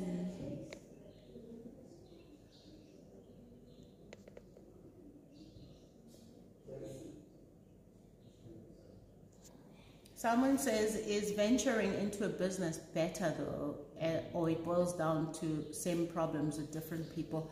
I don't understand your question. I don't know what your context is. But let me say this. There's nothing better about anything. It's about you and what it is that you want, who you are, what you're good at, what you want out of your life. So if you feel like being in a corporate job is better than going into business because you're dealing with the same things, the same people, then stay in your corporate job.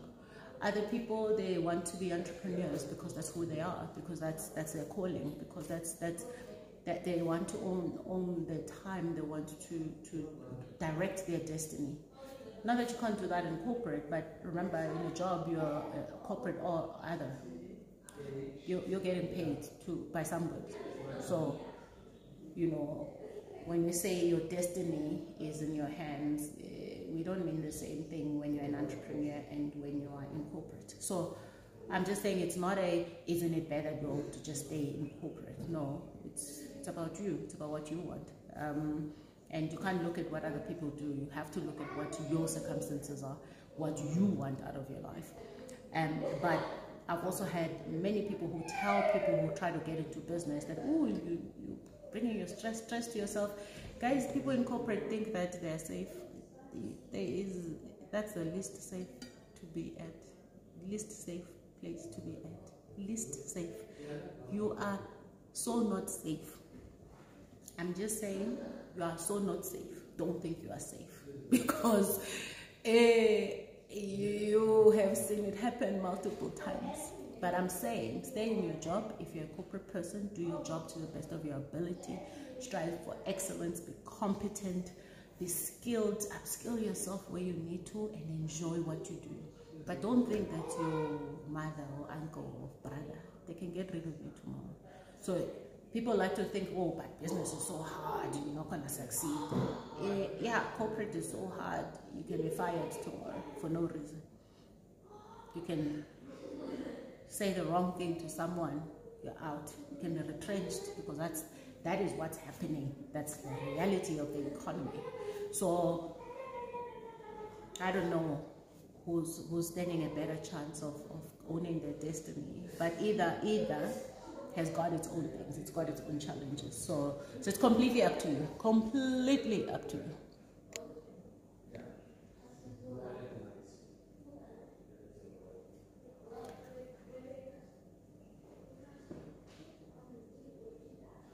Lungi says, moving into a new position with a company, how can one ensure that they're getting the best cost to company? Well, you mustn't move into that position yet until you have negotiated what you want. And if you feel like you were underpaid in your previous role, don't use your current pay as a benchmark. Of course, companies are going to do that. They're going to ask you for your pay slip. But just be clear about what your value is, why you want to get paid more. And remember, sometimes you've said it costs to company. So it's not always about just the cash. It's about the benefits and what you are worth. So the best way is to just say it, is to say, this is what I'm looking for. Be willing to negotiate, but don't discount yourself, don't devalue yourself. All right, let me see another one, and then I'm gonna quickly, actually, let me start my prompts, because I want to show you how easy that is to make. I'm not reading the comment. Well, I am trying to, but trying to do that and answer questions is also quite hard. So,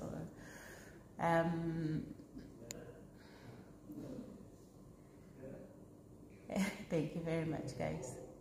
Hey, Mukhao, you saw the lazy Makoti. Thank you so much. I really appreciate. I appreciate everything. I appreciate your comments. So let me get on with these.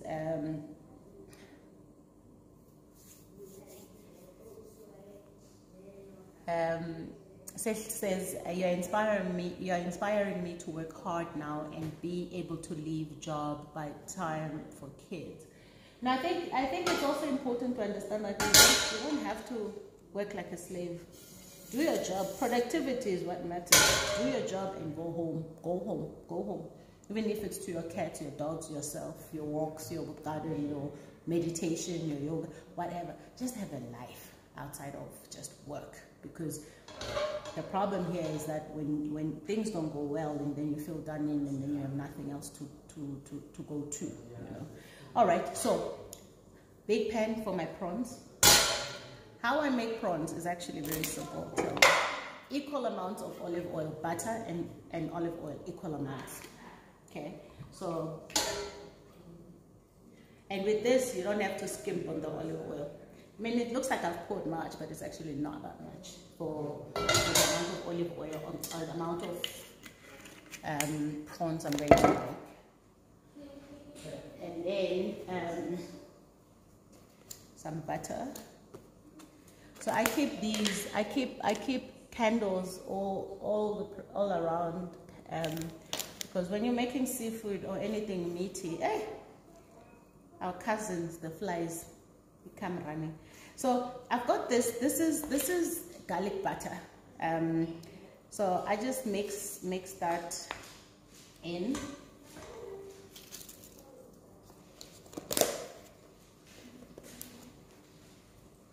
Nina, can you take this to the scullery for me? Oh, Ben, can you take this to the scullery, please? Thank you. And just run water over it. No? Okay, so this is what I'm doing. You see now. Okay, see. So this is garlic butter. I buy this garlic butter from this seafood place that where we buy our fish and stuff. Hey, man, you okay? Can you see? Oh, Andy, so you can come in and help me with this. My assistant is here.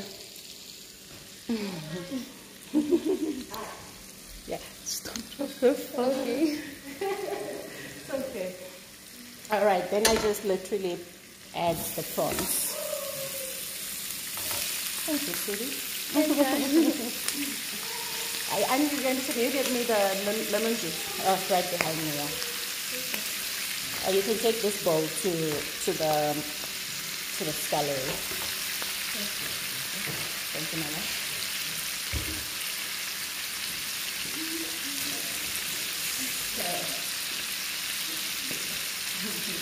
You also want to do something? That's what I have my idea. You have an idea? Yeah, you could put it down on the island and then this one part to make it. Yeah, right? Okay. I'm full of ideas. You always are. Okay, so what we'll do here, it's a lot of prawns, but you'll see the beautiful thing with prawns is once they start cooking, they obviously turn, you know, the right color. So as my daughter is holding that up, I'll start to show you what happens. You see, they're starting to cook. And you don't want them to overcook, so you just turn them as they cook.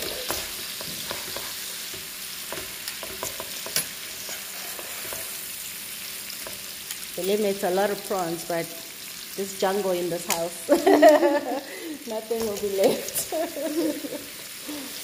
But you know what I really love is when you start looking at the sauce. Come. See? It's starting to really come together. And you don't want to overcook prawns. So, yep. Okay, thank you, my love. Yes. All right, guys, let me see what other questions I can answer before I get going. My trout is looking all kinds of beautiful. Look at that. Look at that. Whew. Looks amazing. Okay, because I think that is good.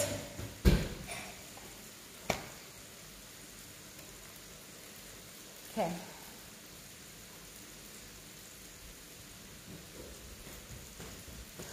Tembi says, I'm at that point where I have to go back and I'll recoup and start again.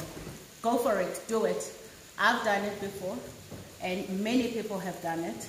And you just, can I have the verb in there?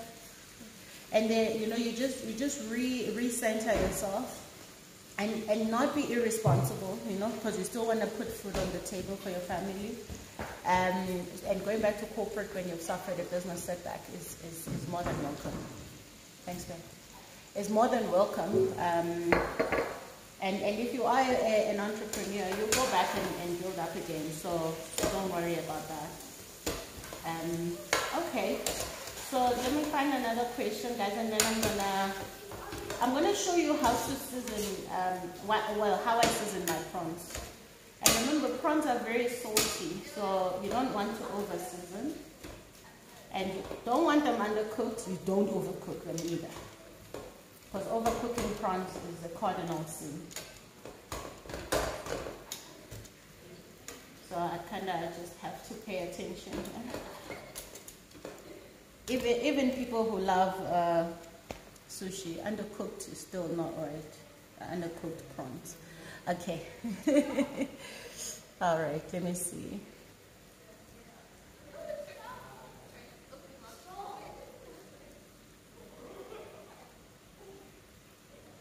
Noel says, social gatherings have been amended. Is it possible for you to relook at increasing the guest number for the November branch?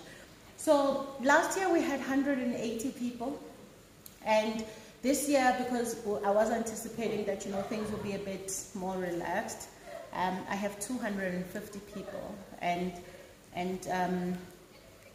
I think that's a sizable number. So let's see. I mean, we will see. Maybe we'll start releasing some tickets before the event. I don't know. We'll see. We'll see. We have to be responsible. So, yeah.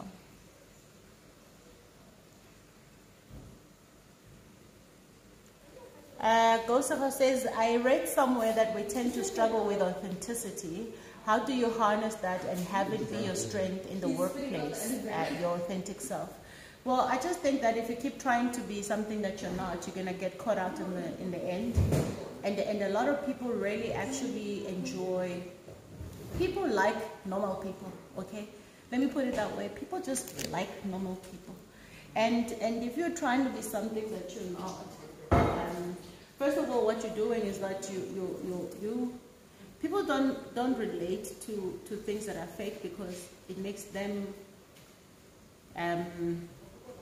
Let me put it this way. Mama, can you help me take that away, please, my love? Because you can see there's like the party going on here. Thank you, Susan. So people like to know that they're not the only ones suffering something, or having insecurities, or having issues, or having struggles, family struggles. And if you carry yourself as though you are the be and all and your life is perfect, I think people struggle to connect with that. So even in the workplace, you have to be able to be yourself, you know.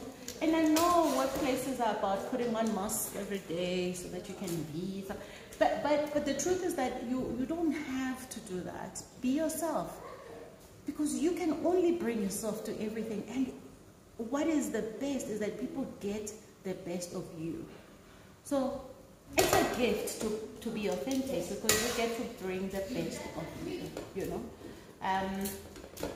Okay, let me show you what my prawns are looking like, and I'm gonna quickly season them.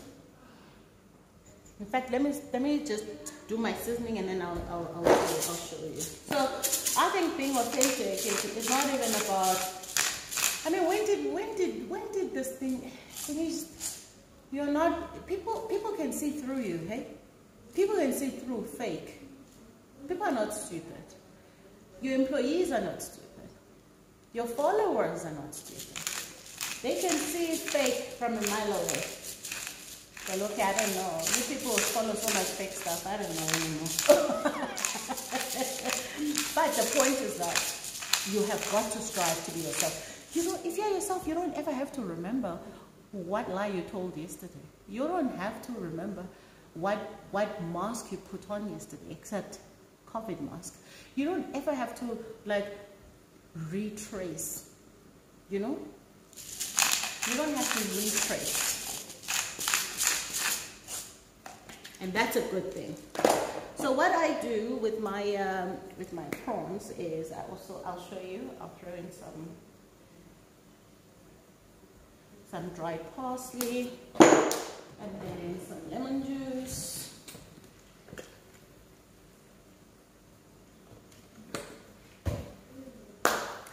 voila. So let me show you. Are you okay? Aloe vera? Where does it even come from? Look at my prawns, guys. Look at that. How gorgeous are these? Beautiful and juicy. And just perfectly cooked. And I want that sauce to remain. I want them to be juicy. So, yeah, because I'm going to serve lunch very soon. Oh, beautiful. My trout is perfect.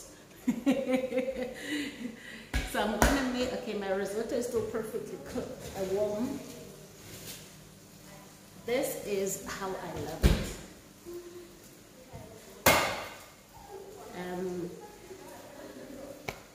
Okay, so the prawns are perfectly cooked. Let me show you. Look at that. Oh, yeah, yeah. Then what I'll do with this, I'll just literally throw in some, lemon juice. That's just beautiful. That's just perfect. Perfect, perfect, perfect. I'm ready to finish off my vegetables and lunch is served. Okay, so let's see. Hey,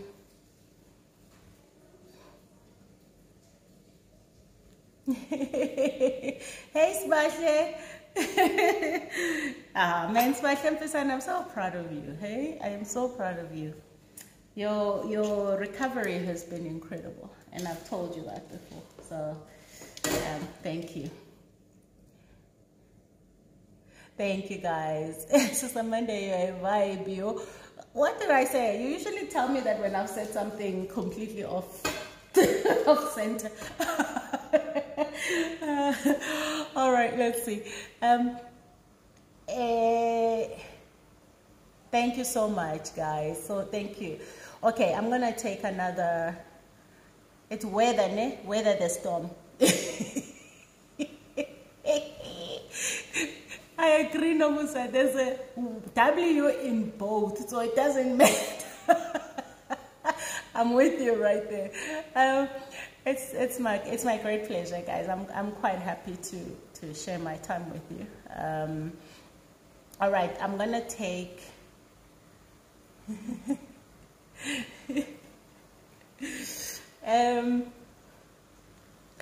Okay. And just how you wear your hair, Yasmin, you are amazing. Thank you. I don't even wear my hair. I just have hair like this. When you wear, I know what you mean, but I'm gonna jump on this one. I don't wear. I don't wear my hair. Yeah, no, I do love to keep. Actually, you know what? It's just a complete identity thing. I've just never been into long hair. Guys, I had a hair salon business once. And one of the guys that worked there said to me, Amanda, you have to absolutely help us, be the ambassador of their business. This was back in 2006. And then he put on a weave. And those weaves were one of those, those, now you guys are doing like Peruvian, Brazilian, you name it. That was pure horse. Whatever that thing was back in 2006. Listen, even now, I mean, I'm not a weave person, so it ain't gonna happen. But I did. I put it on. That day, the next day, I was back there. I'm like, take this thing off. Anyway, we all do what we want to do with our lives. I don't care for people's weaves, honestly.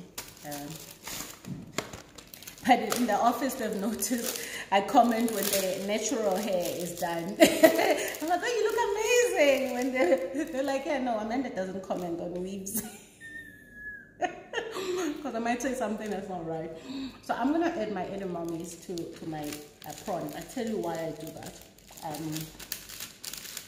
And these edamames are pre-cooked. I mean, they're cooked. So That's such a fantastic snack. But I don't think I'll ever be able to eat something when there's nothing green. So I love my prawns, but what I'm really after is that sauce, the juice that I've created here. So let me show you. Look how beautiful that is. Okay, so all I do is just mix that in. I mix that in, yeah, and that's it. That's my prawn dish done. It just looks so beautiful. It really does. Stunning. Okay, so what I'll do is before I serve that, I just taste it and see if there's a need for any seasoning. But what I like is these edamames then pick up on that garlic butter and that olive oil and the dried parsley, and then I'm gonna put some fresh parsley. Oh, I lost one, so I need another one. See, I just ropey even when I'm tasting food. That's really good. So what I'm gonna do, because typically prawns are quite salty, so because I've added these beans, they're so good. I'm gonna a touch of salt, just a touch, ne? Yeah. Okay. Happiness. That's so good. All right, let me see what you are about before I leave. Before I end this one. I don't even know how long we've been going on for.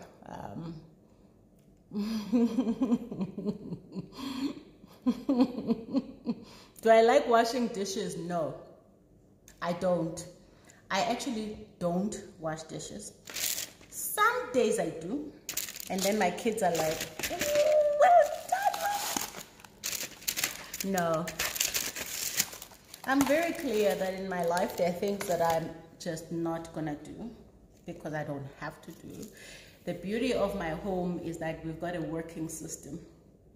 I don't clean, I don't wash dishes. My husband does. I mean, we've got Patricia, but if Patricia is not here, my husband and the kids do that. They tidy up, I cook. So you see how I'm cooking here? I'm cooking, and then of course I'm tidying up so that I don't leave a mess for them. But once we eat, it's their job to keep going. So that's the beauty of my family. So no, I don't wash dishes. There's a dishwasher, yes, and it also gets packed by them. And your like that one, guys, no, they pack the dishwasher. In fact, when I do, they judge me.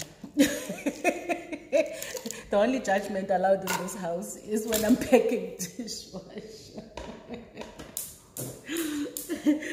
All right, I have to serve my food now, so let me just get myself in order. I think because what have I made? I've made the mussels, I've made the prawns, I've made the risotto rice, I mean the risotto. I've got some edamames in my prawns, which is fantastic. In fact, I think what I'll do is add a little more garlic butter just before I serve these. And then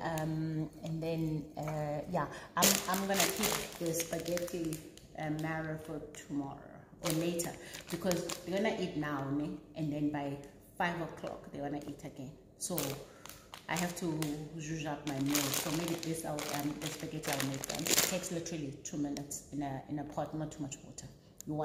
You don't want it soggy. You just want it nice and al dente.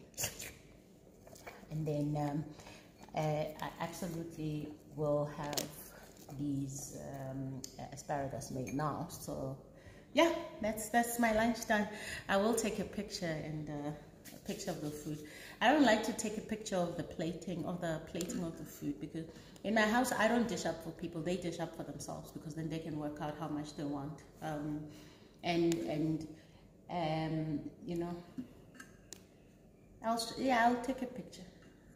I don't care for the plating much, as long as the plate is neat. There's no juice flowing all over the plate. But then you people want like creative type, you know, dishing up. No, All right, this has been so much fun. This has been so much fun. I hope in some shape or form you also got something out of it.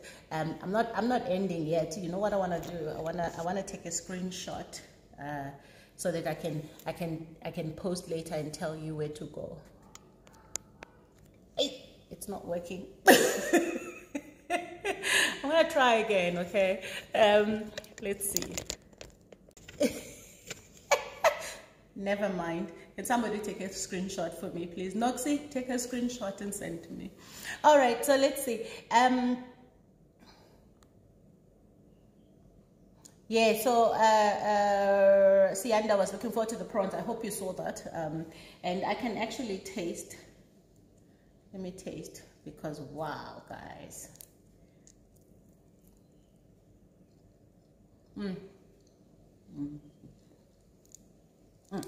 That's so good.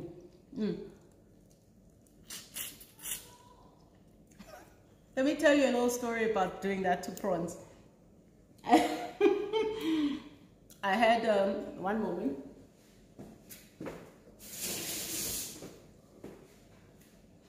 I once let me see what my husband did. When I was younger, I went on a date with somebody, and he took me to a Portuguese restaurant, and we were having prawns. And you know, so take my prawns, you know, peel them, and he sat there and looked at me. And okay, I don't take this the negative way. The people who know will know. He was a Xhosa guy, you know? He sat there and looked at me and said, "Yazikuba ezi ne?" Okay, if I have to interpret that as, you are really peeling these things there. But it's not, when it's said in Xhosa, it's not the same as English. Xhosa was like, yes, I bring you here and you're busy. Like, I'm like, oh. In the moment, I was like, doesn't this fool know how to eat prawns? What's the point of eating prawns if you're not going to get the juice out of the shell? That's why we have them in the shell. That's why they're best in the shell, so that you can... Anyway, needless to say, we never saw each other after that. I think he thought, oh my gosh, he was the cover. So don't get fooled by these people who act like they know. By the way, my husband is Xhosa. All right, so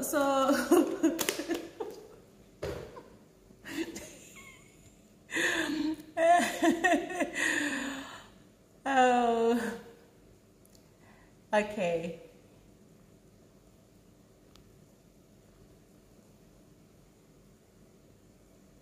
Thank you so much, guys. Thank you. This has been really amazing. And yeah, so just a lot of comment around prawns. Don't overcook them. Don't undercook them. And the good gauge is about 3 minutes aside. You know, 3 minutes per side. I think 3 minutes, yeah. 3 minutes aside is a good gauge. Because I don't want them to be undercooked either. Then it's like I'm eating babies, like baby prawns. It's not right. It's like they are alive. All right, thank you so much. I appreciate your time. Let me see. I appreciate your comments. Let me pick out a few questions, and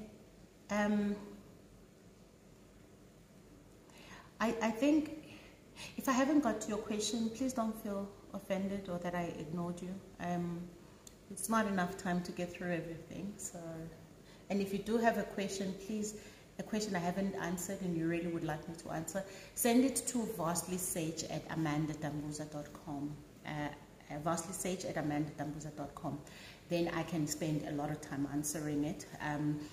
Our next session is next week. Is that the end of the month? Yeah. Last Saturday of the month. So please do. Interlink Cafe says they have the best mommy ever. You make me excited to be the best for my own little ones one day. Thank you so much. Thank you.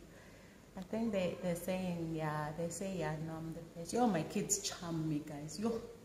Yeah, but then if they were trying to, if it was a dating thing, I'd be like, yo, these people, they got me. But they do, they say the nicest things to me. To be honest, I'm just like, because I don't expect it. Like it's not something that I expect them to say. So when they say it, it's like, oh, thank you so much. You think so? And oh, they know how to charm me, man. I'm just like, I never go to bed without them telling me I'm the best, you know. And they don't ever go to bed without me telling them how much I love them and what a blessing they are to me. So, you know, I think we found each other, and it's such a blessing. It really is. It really, really is. Even the girls. I mean, the girls are 14 in a couple of weeks' time. In fact, what month is it? They're 14 in May, and you know how people are always like, "Oh, teenagers." Yeah. I'm always like, you know, let's not paint all kids by the same brush. Just like we shouldn't be painting every woman and every man by the same brush. And you know, I always say that if we find that we're going through, you know, teenage hardship, whatever that is, when it comes, that's okay, because that's part of life. That's part of journeying through. That's part of growing up. But we expect our children to be perfect, and then we want ourselves to have a pass. I just think that's double standards. Anyway, I don't mean to preach again.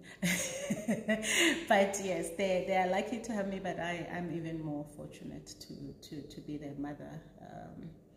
I tell them this. I say, you know, from the day I had you, I have just been so focused on being the best person I can be, so that you can actually be proud to call me your mother. You know, you can look at me and just be, you know, just be glad you chose me. So yeah, I really I am loved, and it's love that I never thought existed. But the amount of love I have for them is it's love that you just like. This is the special kind of love. This is, you know, I think just being a mother for me meant so many things. It wasn't about, you know, you just have children, and no, and I write about this in my book, Baked in Pain, because I told you I write a lot about that over there in that Baked in Pain. I write about what being a mother meant for me. And I really think that, you know, God has used me as a vessel to change the narrative. And I'm just so fortunate, I'm so grateful that I listened, that I leaned into that small voice, that I believed I deserve it, that they deserve better, that I deserve to be celebrated as a mom, you know. They've been wearing my clothes, you know. They started wearing my sweaters and stuff, and they come into my closet and like, oh mama, we really love this. I'm like, you can have it anytime. And you know, just those things for me, I just like, wow, you know, that's at the most basic. I just want my kids to always remember me as a loving mother, and I always want them to have a little piece of me. And if that is in their heart, that is even better. But I also want them to have physical things that remind them of me, you know. And yeah, so I try to pour into my relationship with them, into my life with them, what I didn't have. But what I have found is not so much that I'm pouring what I didn't have and trying to correct the past, but I'm actually living in the moment with them, you know. So I'm also enjoying my childhood. It is amazing, and it's almost like, so I've got these compartments where I'm growing with them, you know, but I'm also their big sister. but I'm also their mother. I'm also their guide. You know, I'm also that person that they know. I'm their home. You know, I'm home to them. So it doesn't matter what the world does. It doesn't matter what happens around us. This will always be home. This will always be home for them. And there's nothing more privileged than that, to be honest. Nothing more privileged than that. Okay. I have no idea how long we've been going on for, guys. I'm gonna have to stop. I'm gonna have to stop. So let me read a few of your comments. If I haven't got to your question, I really apologize for your disappointment. I don't apologize that I didn't get to it, because I mean, but you know, I did say this. But if you're disappointed, I'm sorry. But don't worry, we'll fix it. So send it on voslysage@amanda.com if it's a question that is burning and you'd like me to answer it. That trout looks good, eh? Yo, I'm telling you.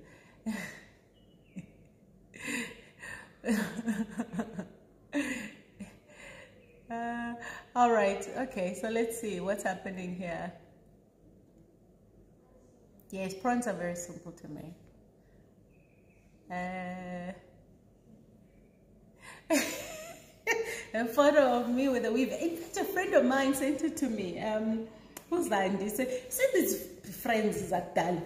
He's just like, really? I'm gonna find it. Oh, yeah. Oh,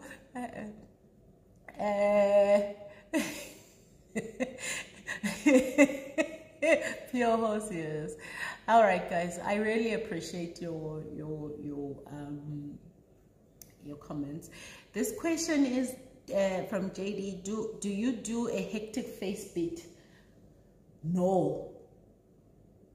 No.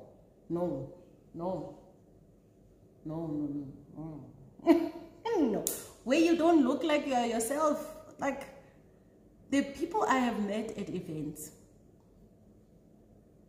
that I'm like, okay, when I say events, like, you know, you don't meet them you don't see their photo on Instagram, and I meet them in real life, and then I'm like, wait. So no, I rarely ever put on makeup. When I do, even when I go on a show where they have to do my makeup, often I do my own, but if they do, I tell them I must still look like myself. Ne? So I don't even, this concept of a face beat, I don't get it, I don't understand it. It's not for me. So I just let other people enjoy it themselves. But if you're not gonna recognize me, then there's a problem. And I don't have to layer anything, you know, I don't need to be covering anything. And then someone can say, yeah, you're sitting there pretty, you got when I say pretty, you're sitting comfortable, you've got good skin. Yeah, I do, but I mean, that people with great skin who didn't still go and like make themselves look like those sisters that start with a K. I don't understand how everyone starts, like, just looks like them all the time. So many of these people, I'm like, but I've met you in real life. You don't look like that. I'm just old. Anyway.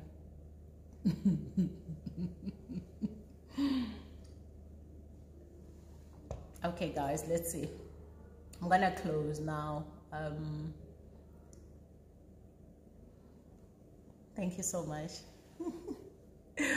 I appreciate you joining in. This has been good. Am I doing another live at 5? No, you are greedy now. I need to dish up for my family.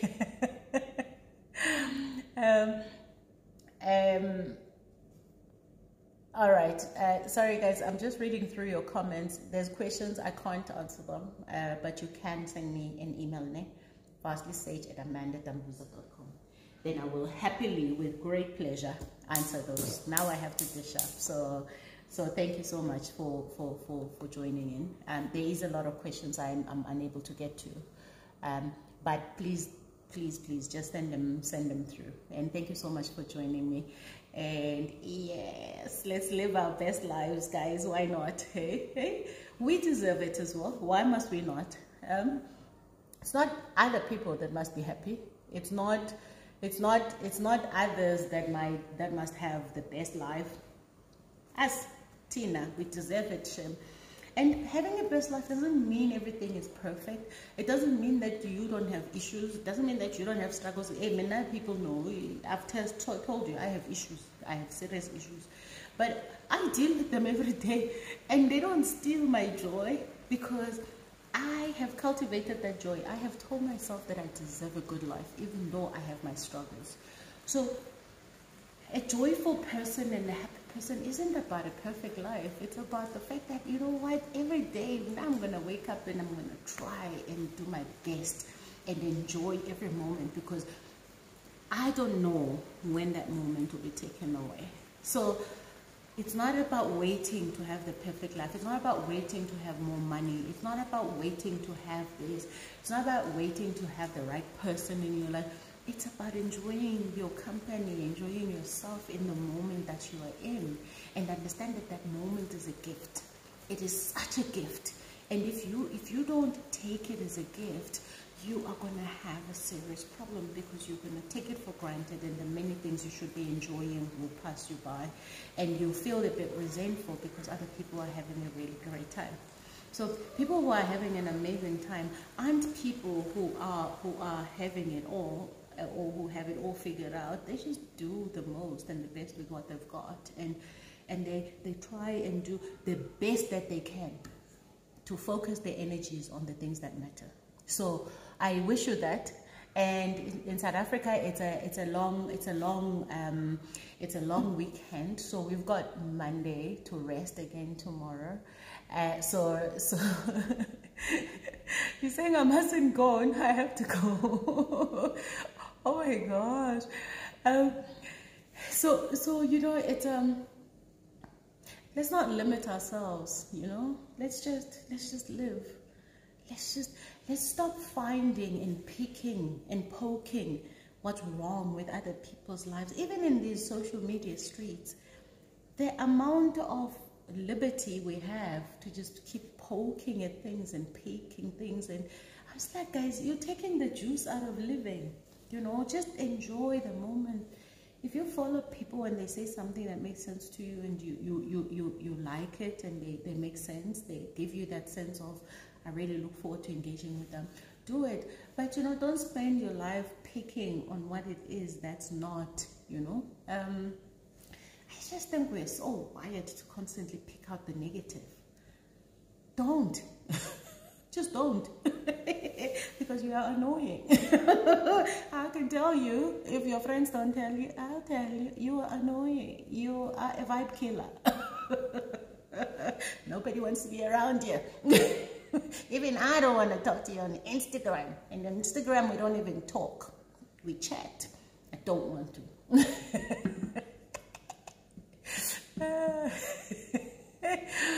All right, guys. Okay, thank you so much. I appreciate your comments. I did suck those prawn shells, eh? I still do. No, Jesus. What you pay for is half of what's in those shells, and then you don't wanna, like, no, guys, no. We should stop thinking that because you eat with a fork and a knife, then you're sophisticated. No. Man, I eat with my hands. I make pap, I make egg, I make spinach, and I eat it with my hands. I'm like, guys, do what you want. It's your money, it's your food. And this trying to live up to, you know, the sophistication of, oh, come on. Just chill. Honestly, life is not that serious. And this trying to live up to the Queen's world. Oh, look at them now, hey. Not that we didn't know. We knew. We've always known. We've been knowing, okay? It's not like they went around colonizing people like them. Anyway. Anyway. Things like that break my friend's heart. Me, I'm like, what did you expect? You know? Sadly, what did you expect? Okay. There's so many comments here. I completely want to keep going and keep reading them. I can't because I'm gonna have to stop this.